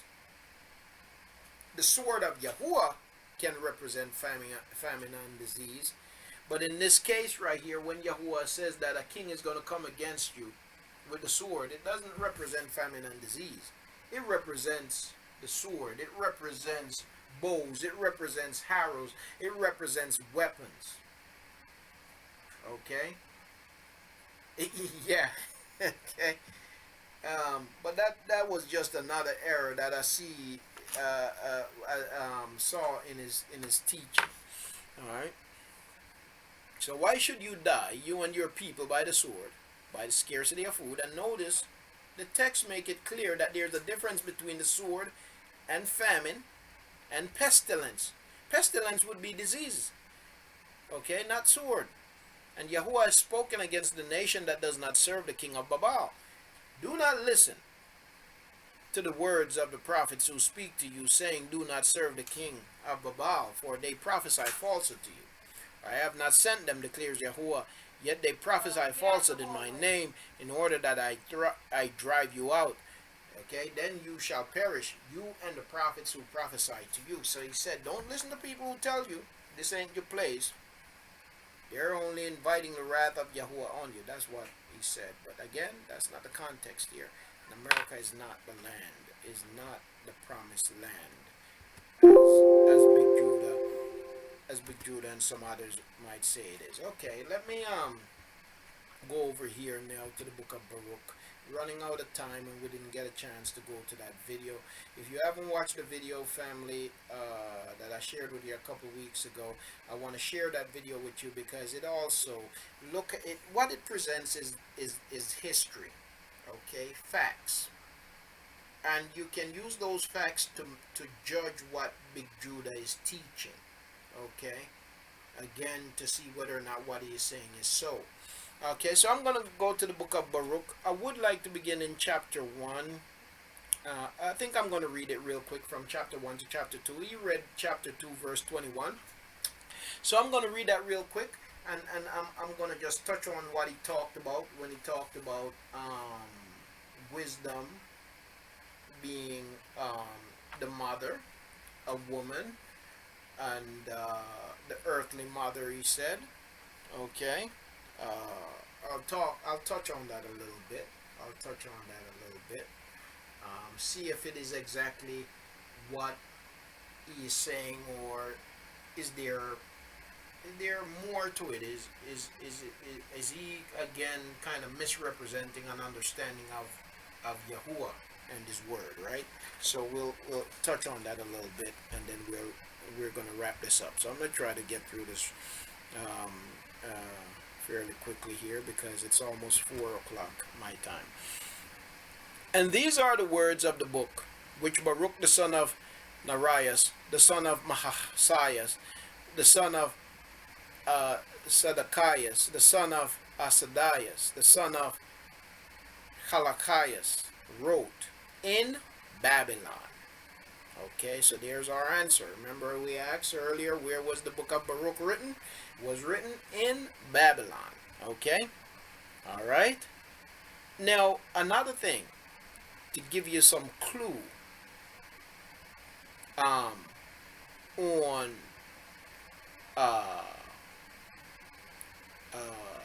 history.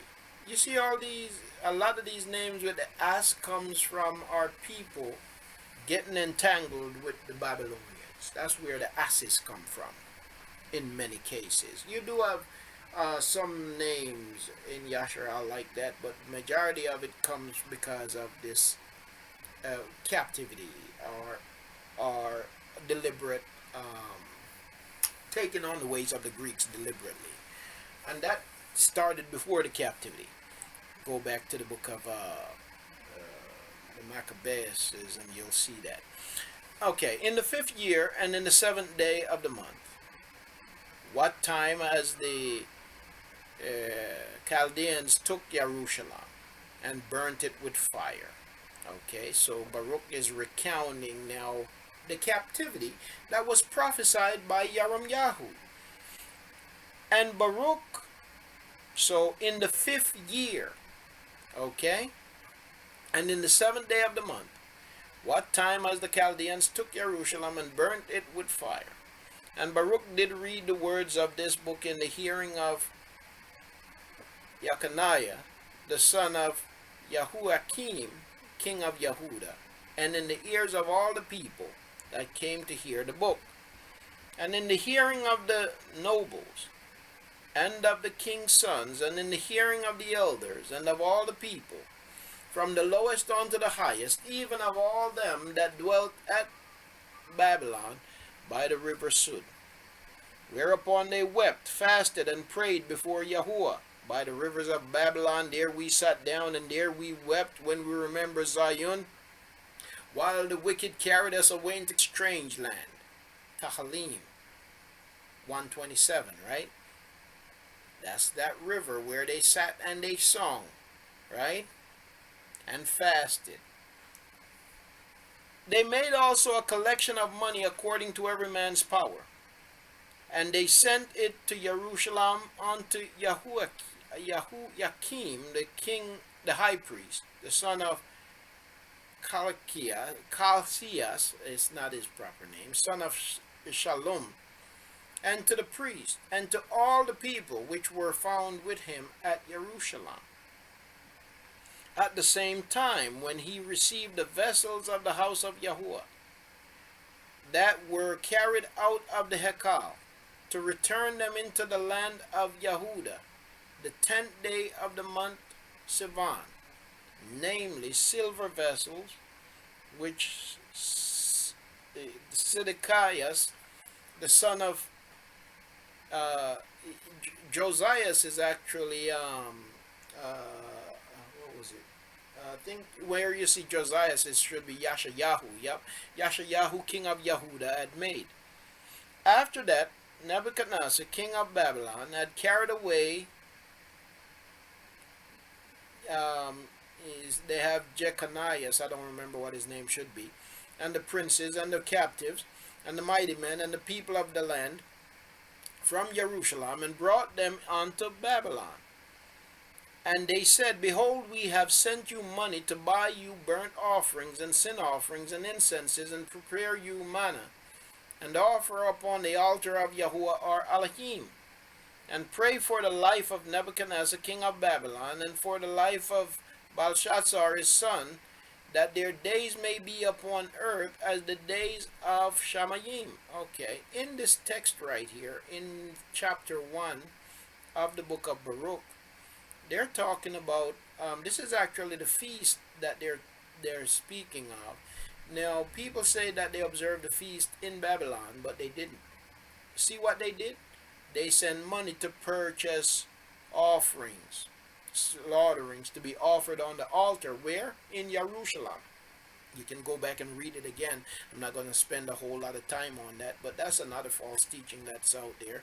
They kept the feast in captivity. That's not what it says here clearly. Maybe I should read that again very quickly. Okay, maybe I should read that again very quickly. Just so in case you missed it. Okay, so they sat there by the river where they wept, verse 5, and fasted and prayed before Yahuah, verse 6. They made also a collection of money according to every man's power.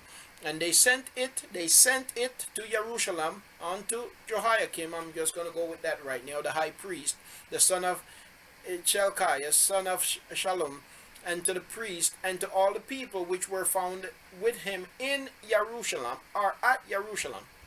At the same time, when he received the vessels of the house of Yahuah, and were carried out of the temple, out of the Haykal, to return them into the land of Yehuda, the 10th day of the month Sivan, namely silver vessels, which Sedekиah the son of Josiah, king of Yehuda, had made.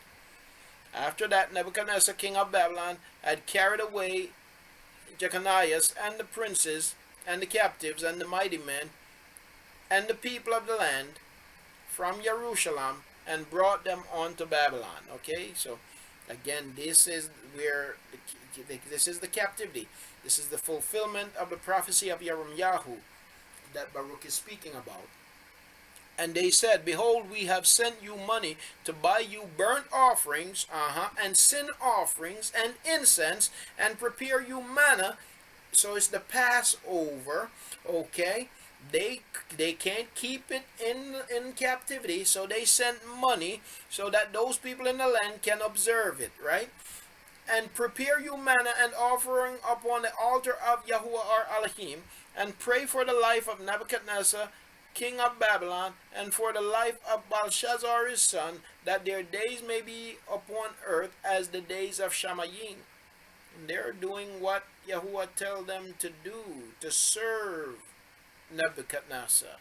And so therefore they prayed for Nebuchadnezzar, that his days may be long on the face of the earth, right? Interestingly enough, Nebuchadnezzar, Yahuah gave the people of Yasharal favor with Nebuchadnezzar. The bondage wasn't like the bondage that we experience that don't grasp. Okay? Bondage was different. The people of Yasharal had favor with Nebuchadnezzar. Daniel had great favor in the kingdom of Nebuchadnezzar.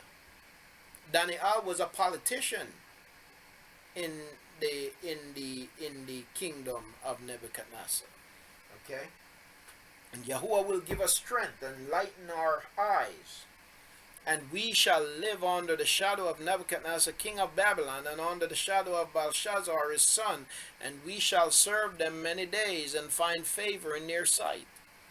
Pray for us also unto Yahuah our Elohim, for we have transgressed against Yahuah our Elohim, and unto this day the fury of Yahuah and his wrath is not turned from us. And you shall read this book which we have sent unto you to make confession in the house of Yahuah upon the feast and solemn days. And he shall say to Yahuah Elohim, Elohim belongs set apartness, but unto us the confusion of faces, as it is come to pass this day unto them of Yehuda and to the inhabitants of Jerusalem. Now again, why isn't their captivity as harsh as the captivity of Mitzrayim and the captivity in America? You see, wasn't it as harsh? Because this is the captivity of Babal, not the captivity of Matzrayim, right? That they were in. Now, America is a combination of the two captivities, as I've said in times past. It's the captivity. The earlier portion of our captivity in America was reflective of the captivity in Matzrayim. The latter portion of our captivity in America is reflective of the captivity in Babylon. Okay, it's a combination of Yasharal's two great captivity. Okay, but it is not Babylon, physical Babylon. It is not physical Babylon. And I did a study on that maybe a little over a year ago. It's on YouTube about Babylon. Right? And you shall say to Yahuah Alakim belongs set apartness unto this, but unto us the confusion of faces, as it is come to pass this day. And that's where we at. We're in the confusion. We're in the confusion, right? Unto them of Yahudah, unto the inhabitants of Jerusalem.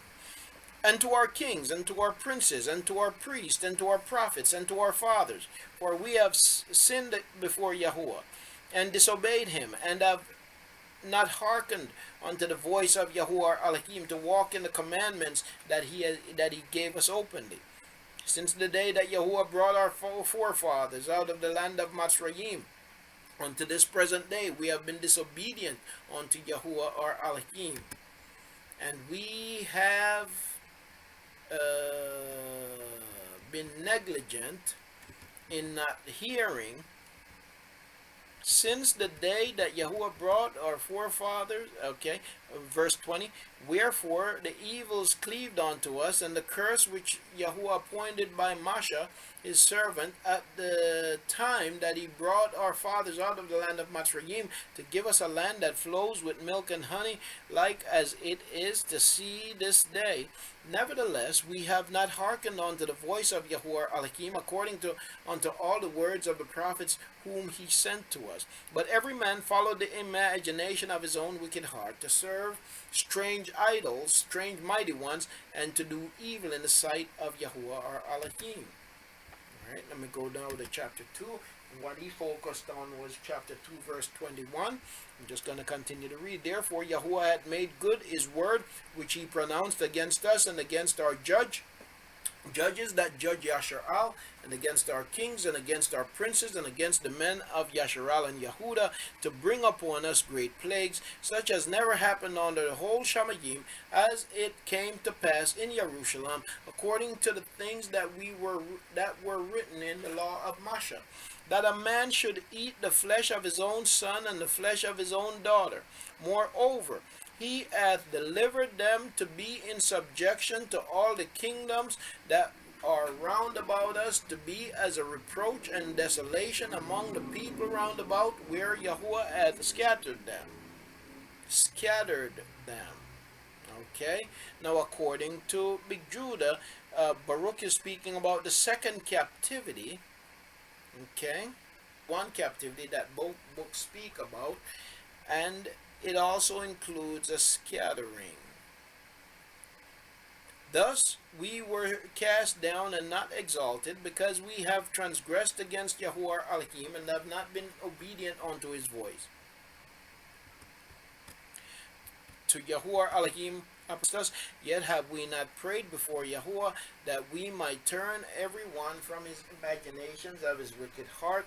Wherefore Yahuah watched over, commanded us, yet we have not hearkened unto his voice, to walk in the commandments of Yahuah, that he with a mighty hand and high arm, and with signs and with wonders and with great power, and has gotten thyself a name as appear this day. O Yahuah Elohim, we have transgressed, we have done lawlessly, we have dealt unrighteously, okay, disobediently in all your ordinances. Let your wrath turn from us, for we are but a few left among the heathen, where you have scattered us.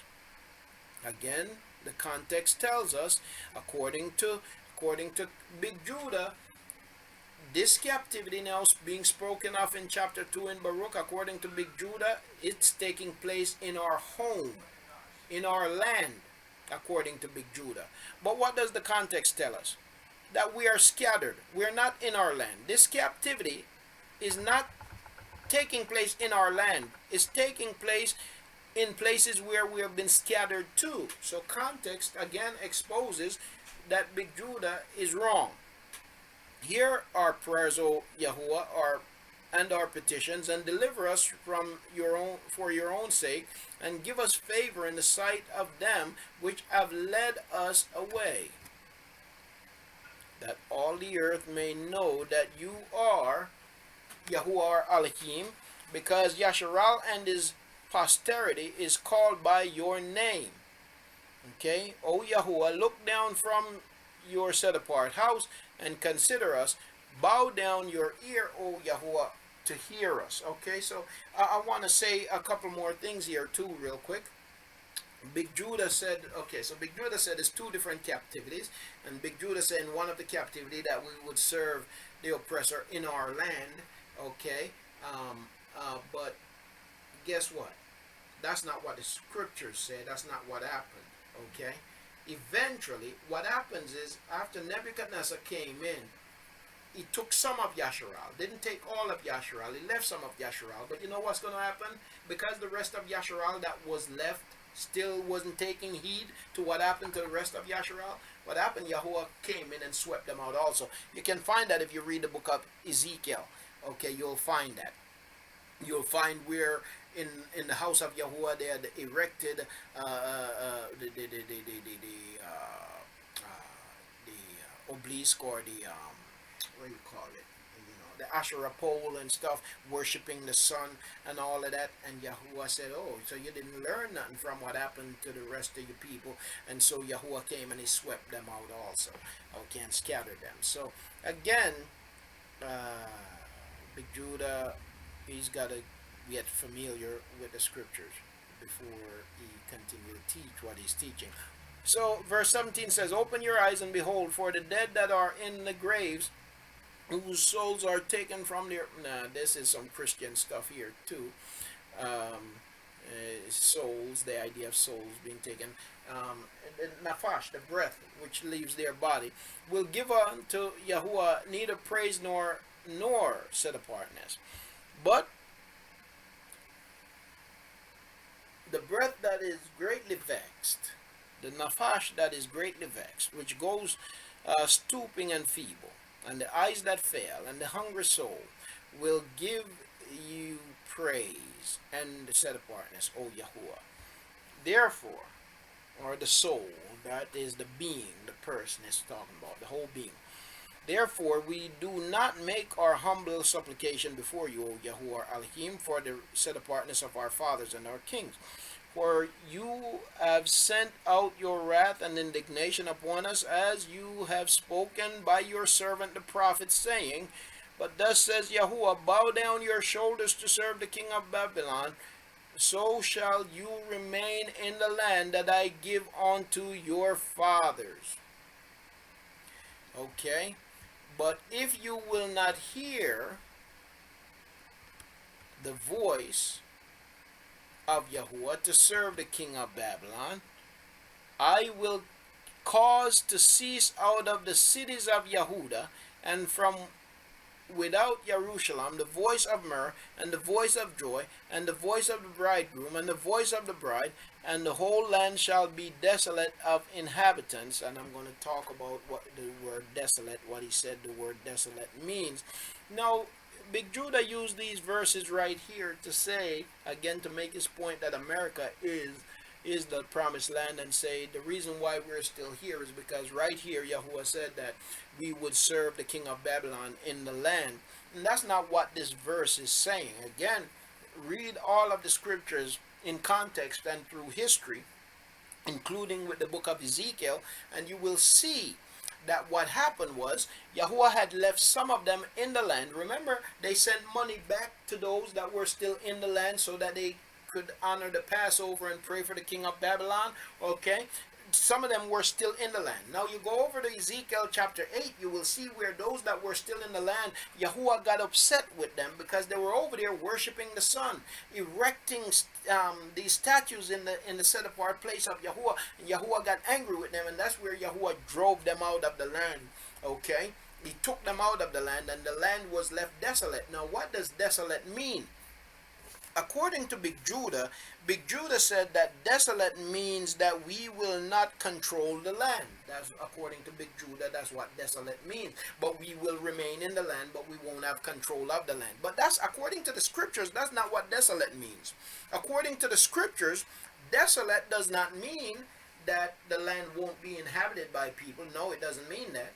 What desolate means is that the people who belong to the land will not be in the land. Yahuah is going to drive us out of the land, so the land will be desolate of us.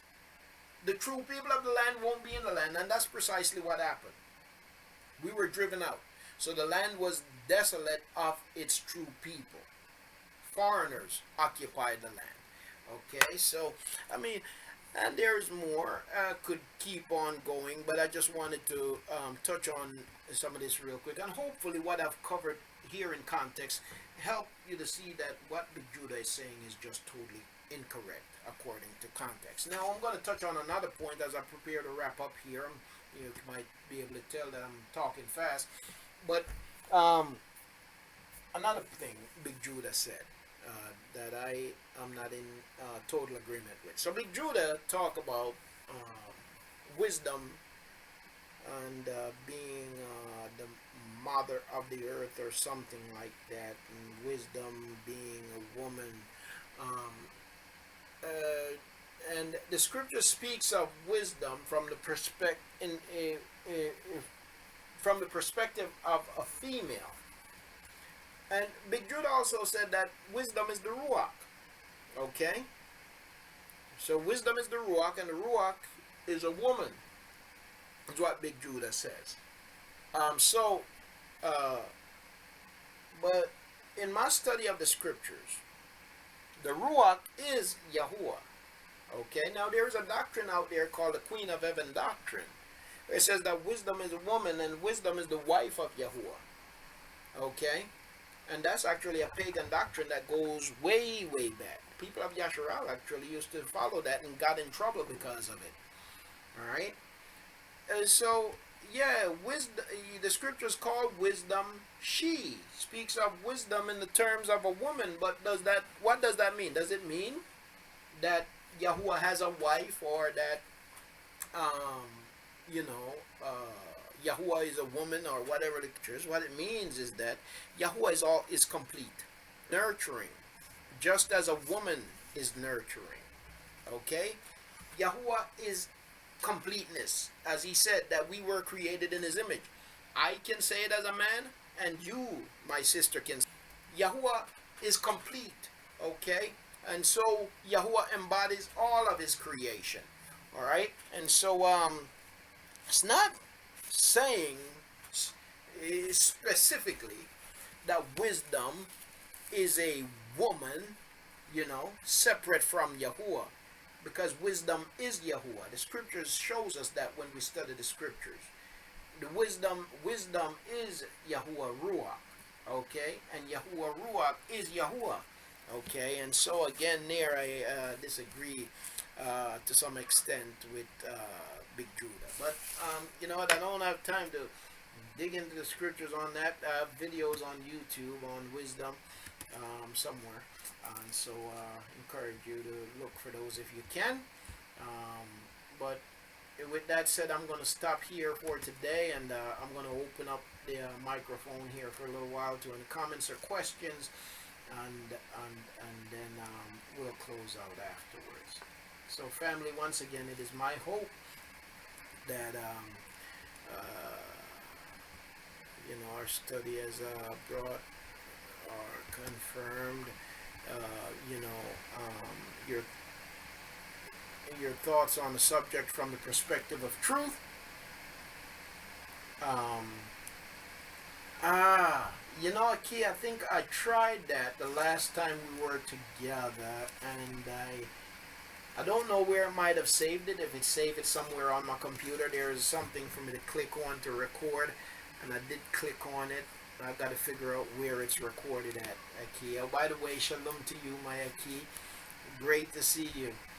Um, and also to my Akut Jelena, stop the press 3 there. I want to say shalom to all of your family that I might not have greeted. I want to say shalom to you, Quante Jackson. Shalom to you. Um, Anyone that I may not have greeted, Akut G, Forenza 88, all of you family, Akut Mary, Shalom, Shalom Mashbaka. Alright, I want to leave that link to that video, to the other video that we weren't able to go over today. I did leave it before, but I want to leave it again in light of what we just covered, and in light of what, in light of what we just covered, I'd like for you to make sure, if you haven't, to look at this video. I'm trying to put it up on the screen. Put it in the room and on YouTube, so I'm trying to do that now. But again, if anyone have any question or comments, I encourage you to come to the mic. I'm putting this. Did it go? Yeah, there you go. Put it in the room.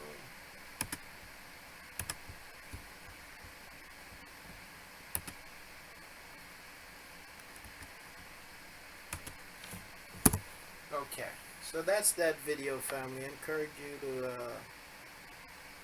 Oh, sorry, Akut Israel. I just saw that. You couldn't read the text because it was so small.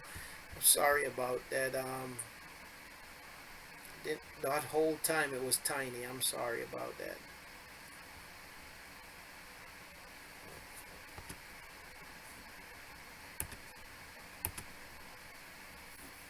All right. Okay. Aki Adi Al. Go ahead, my Aki. I'll unmute your mic for you. Okay, Aki. Shalom, can I be heard? Yes, you can. Shalom to you, Aki. Shalom. Yes, that video that you just posted, I hope you found it quite interesting, because when I was at work and I viewed it, I found it quite interesting because it was a stark contrast from the big Judah nonsense that I had been watching. Yes, absolutely. Absolutely. I did, Aki. I did. And thank you for sharing. No problem, no problem. And Akudi area, the video that Aki Magal just posted, that's the video I was telling you about. Is Benaiah Israel. He has an interesting perspective of how we as Hebrews/Jews got into West Africa. And I hope you all enjoy it. And I appreciate it that you posted it, Aki Magal, and I hope you really enjoy it. Indeed. I release the mic. Indeed. To the Rabaki. To the.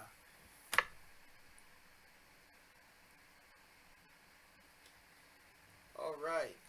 Yes, indeed. Once again, I want to thank Aki Adi Al because it was his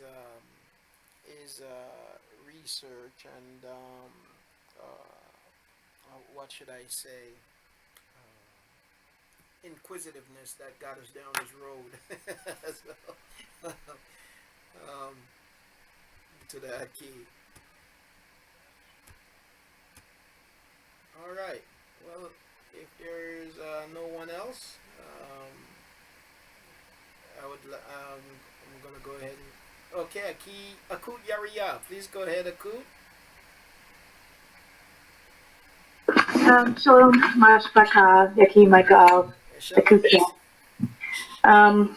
That was very exciting, Aki, to hear it, because it is really hard out there. Yeah. And I think as more of us wake up, and we do sincerely need true and good teachers, there are some of them that are learning, but they're starting to teach. And this is what they should not do, because they haven't learned. Spirits out there. Now, this young man and all of the hard work that you put into preparing and your Yahuah's people.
corrected if you come across or allow yourself to get carried away with how you come across in a message.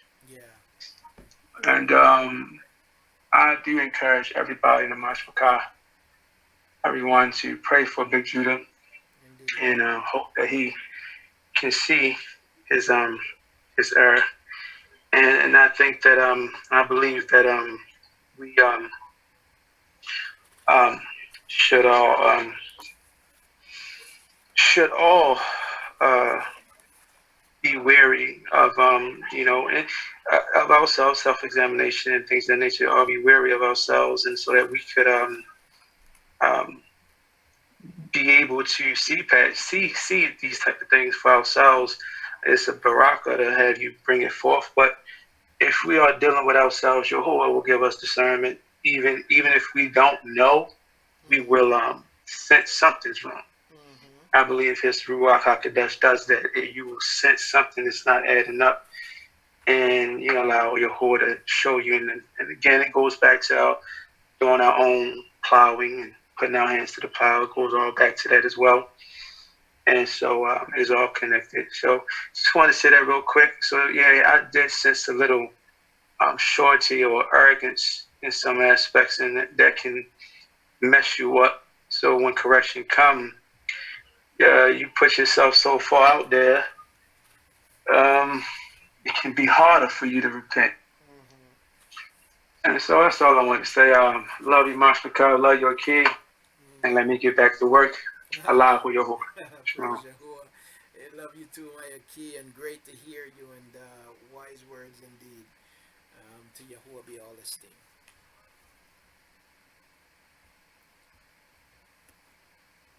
All right. Well, family, once again, it's been wonderful. Great to see each and every one of you, and all esteem to Yahuah, my Akut Gina. Praise Yahuah indeed. So it's really been great to see each and every one of you. May Yahuah truly continue to barak you and to strengthen you, strengthen us, and hold us, shelter us in his secret place. Hide us in his pavilion, right? Because man, we need a shelter. We need to be sheltered, and so may he continue to shelter us as we close out today. I'm gonna go to Aki Yaram Yahu. When I come back, as we close, I want to read. I want to pray Tahalim, Psalms 91 over us, over our minds, over us, period. Because we need a shelter. So let me go to my Aki Yaram Yahu, and then in closing, I'm going to read Tahalim 91 as our prayer to Yahuah today. Aki Yaram Yahu, go ahead, my Aki. Let me unmute your mic, Aki. There you go. Hello? Yeah, shalom, Aki. Hello. Shalom, Mashpachah, and Aki, and your child. I'm calling because I would like to get a little more light shed on kind of feel pressure. Okay. And someone is dealing with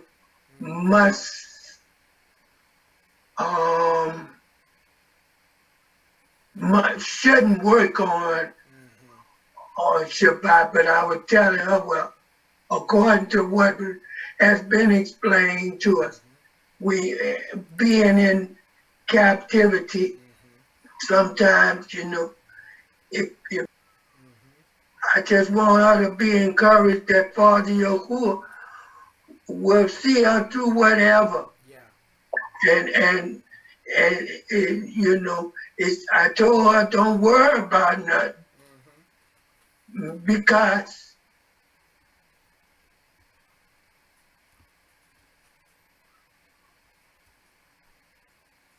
Did we? Are you still there, King? Yes, I'm still here. Okay. Okay. Yes. But I would just want, Yeah. Take your I time. just want to be encouraged Yes. that don't let the enemy try to talk you That's in right. the wrong direction. That's right. That Father Yahuah is her answer. Yes. And I just want her to know that no matter what financial situation we're in, Father Yahuah will work things out, but don't let these people pressure you Mm-hmm. because I trust in Father Yahuah for all my life. That's And right. I just want her to understand that if she feels she don't want to work on Shabbat or whatever, Mm-hmm. then put that in Father Yahuah's name so she don't be pressured. Yes. Indeed. So I just want a little more light shed on her behalf. Indeed. Indeed. I sign out. Praise Yahuah. Indeed, Aki. I Okay, great question, Aki, and I'll be happy to answer to answer in hopes of encouraging my group and supporting feedback, Aki. So I'm gonna mute your mic while I respond. Shalom. Shalom, Aki. Shalom. Yes, and be encouraged, my Aki. So um, you have a lot of people out there who will try to condemn you on different things. Oh, dare you work on Shabbat?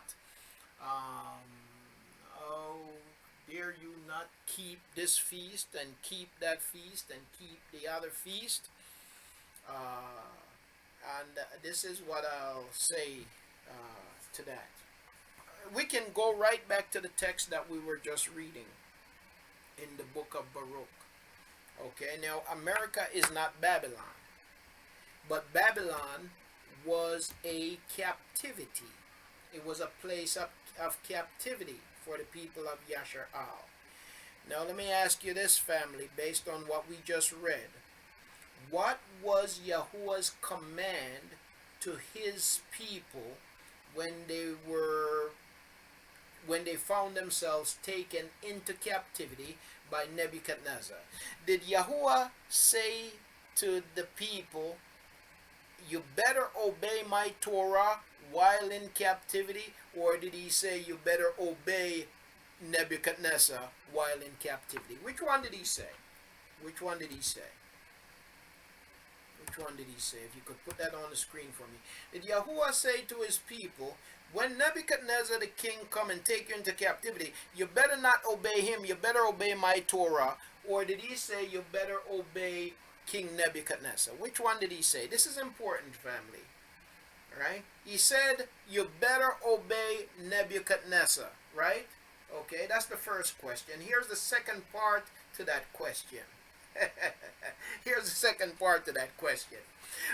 Was Nebuchadnezzar a Torah observer or was he a pagan? Was Nebuchadnezzar a Torah observer or was he a pagan? He was a pagan. He was a pagan. Here's the next question. Do you think that Nebuchadnezzar the pagan was going to command the people of Yasharal to keep Shabbat and to keep the feast? Was Nebuchadnezzar the pagan going to command the people to keep Shabbat and keep the feast? No, he's not going to command them to keep Shabbat and keep the feast. As a matter of fact, Nebuchadnezzar was going to go contrary to Shabbat and the feast. Nebuchadnezzar knew nothing about Shabbat nor the feast because the feast and Shabbat was not given to Nebuchadnezzar, right? Feast and Shabbat was not given to our captors, right? Listen. The scriptures make it absolutely and plainly clear. The scriptures makes it absolutely, totally, and plainly clear for anybody who have eyes to see it, that when you are driven into captivity, Yahuwah says, I will strip you of my appointed times. and my feast. The scriptures make that clear as midday. Okay? It is dishonoring to Yahuah for anybody in captivity to claim that they are keeping his set apart times in unset apart places. Your places of captivity is not set apart places. Set apart times are for set apart places. So nobody can be in captivity and think they're keeping set apart things in defiled places. Because set apart things were not given for defiled places. Okay? Alright. That's point number one, or maybe a couple points wrapped up in there. Let me take you to some another quick scripture on the subject. Okay? Quick scripture. I could go to a lot of them, but I'm just going to go to a quick one here. Alright, let me try to get it on the screen. I'm going to take you to Numbers chapter 9. I'm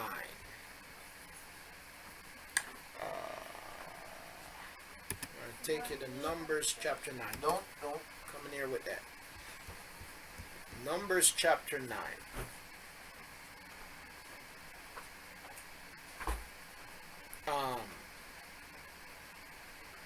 Now, this is speaking about the Passover, but it's not limited to the Passover, because Yahuwah's command concerning the Passover, when it comes to keeping how his appointed times is to be kept, is basically the same instruction.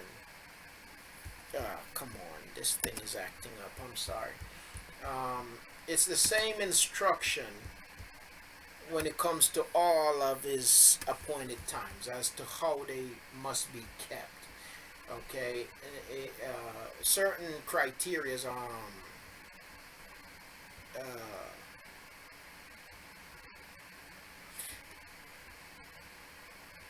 I'm going to read quick here. I'm going to read from verse 1 to verse 5. And I'm going to highlight a couple key words. And Yahuwah spoke to Moshe of Mitzrayim, saying, Now it's talking about the Passover, and it's important that I point out something here, because people will say, see, they weren't in the land and they were keeping the Passover, right? Okay, where were they at? Where were they at? They were in the wilderness. They weren't in captivity. They weren't being in the wilderness. You're not governed by a king. You're not being governed by Nebuchadnezzar. You're being governed by Yahuwah and the prophets that he has set to lead you in the wilderness. Study the scriptures and you'll see that time and time again. Now, when the people of Yasharal are in the wilderness, they don't have any foreign kingdom. That's the only people that they have over them in the wilderness. Okay? And so they were permitted to, and another thing they had with them in the wilderness was the tabernacle, the Haykal. They had the Haykal in a box with them. They traveled with it, right? Okay? So they had the presence of Yahuwah with them. They had the dwelling place of Yahuwah with them, allowed in the wilderness to keep the appointed times in the wilderness. In captivity, you do not have the presence of Yahuwah with you, okay? In that way, you do not have the Haykal of Yahuwah with you, okay? And you are not governing yourself, and your activity gives you over to your enemy, okay? He relinquishes his authority over you because you don't want it. Okay, that's what the scripture says. Okay, so take note of that. So let me read this again with that made clear. We'll read this again. And Yahuwah spoke to Moshe in the wilderness of Sinai in the first month of the second year after they had come out of the land of Mitzrayim, saying, Now let the children of Yasharal perform the Passover at its appointed time on the 14th day of this month between the evenings. Perform it at its appointed time. And he said that again, perform it at its appointed time. People keeping all kinds of stuff, all kinds of time, and it ain't a Yahuwah's appointed time. To keep something appointed by Yahuwah, then you have to do it a certain way. You have to do it according to all its laws and right rulings. That's the way you are to do it. You have to perform it according to all its laws. Did it say perform it according to some of its laws? No, it didn't say that. But watch. Let me see if that's just a fluke mistake that Yahuwah made when he said perform it according to all its laws and right rulings. So you are to perform it. Let me see if that was an accident. Let's continue to read. And Masha spoke to the children of Yasharal to perform the Passover. So they performed the Passover on the 14th day of the first month, between the evenings in the wilderness of Sinai, according to what? According to all that Yahuwah commanded Masha. So the children of Yasharal did, according to all. Well, it's the same thing for Shabbat, family. If you're going to keep Shabbat, you got to perform it according to all its laws and its commandments, because if you're only doing it according to some, you're not keeping it. You got to keep it outside of the land. Don't keep his appointed times outside of the land, but I don't have enough time for that today. We have covered it quite a bit on many different occasions. But again, if you're going to do it, you got to do it according to all. If you ain't going to do it according to all, then don't do it at all. Okay, so a key, tell my Yakut, take comfort. Don't pay attention to people who continue to speak ignorantly and to make up their own laws. But she is doing nothing wrong. Okay, another thing that we see in the scripture, there is no law against doing what is absolutely necessary, even on the Shabbat. Okay, what is absolutely necessary? Okay, if it's if something you have to do. But even with that said, don't even have to go that far here, because it's impossible for anybody to keep the appointed times of Yahuwah in captivity. Yahuwah says, obey your slave master in your captivity. He didn't say, so take comfort. Shalom and Toda. Love you all. Tadaki, we love you and appreciate you. And may Yahuwah continue to give you strength. And my Yakut Yolanda, please give her my love and appreciation, Aki. And may Yahuwah continue to strengthen her. You know, family, I must tell you, listen, I got to be honest.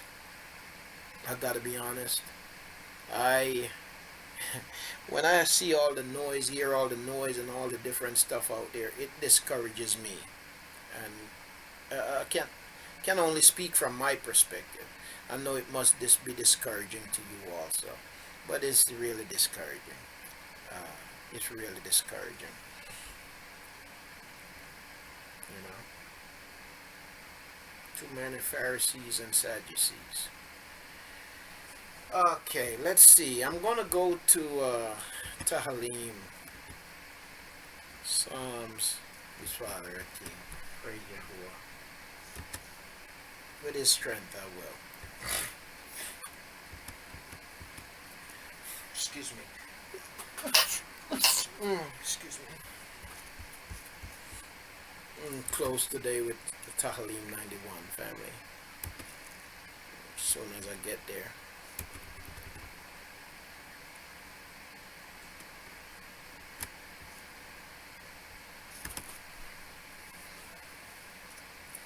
Of Yahuwah, my refuge and my stronghold, my Elohim in whom I trust.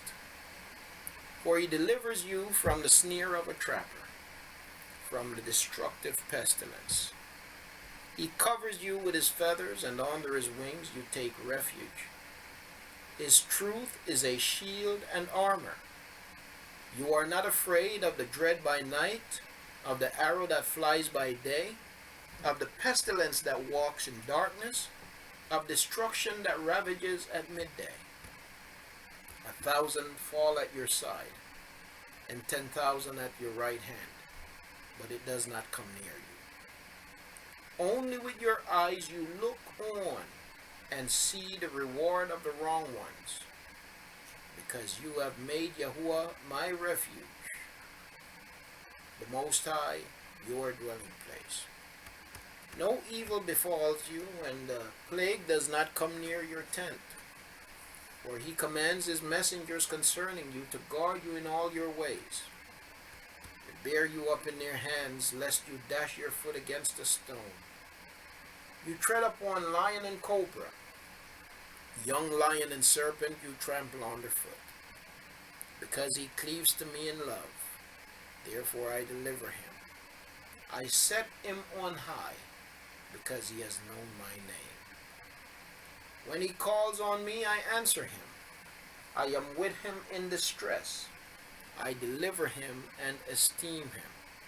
With long life I satisfy him and show him my deliverance. Allahu Yahuah.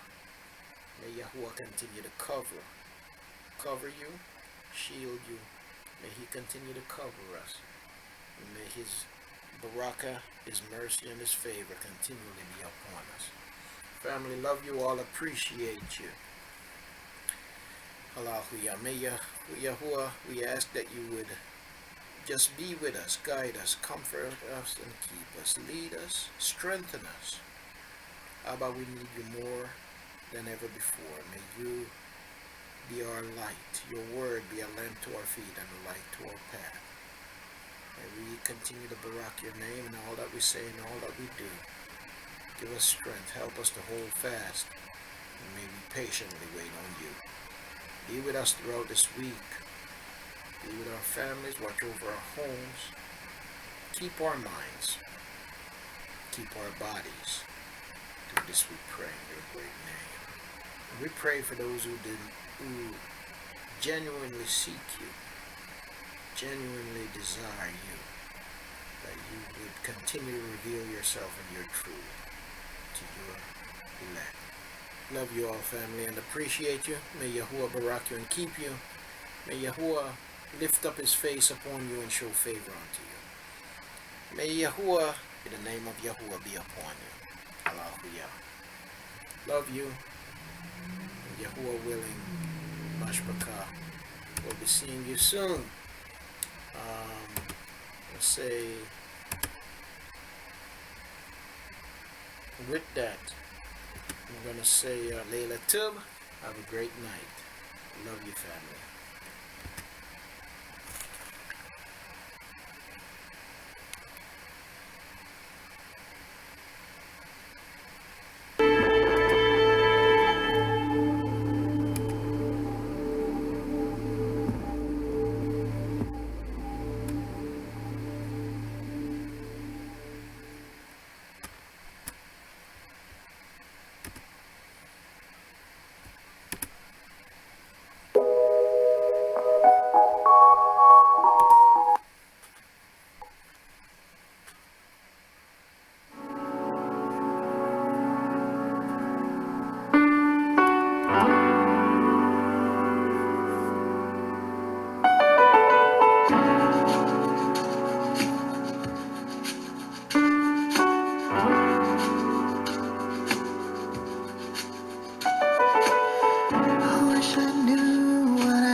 Humility clothes me from the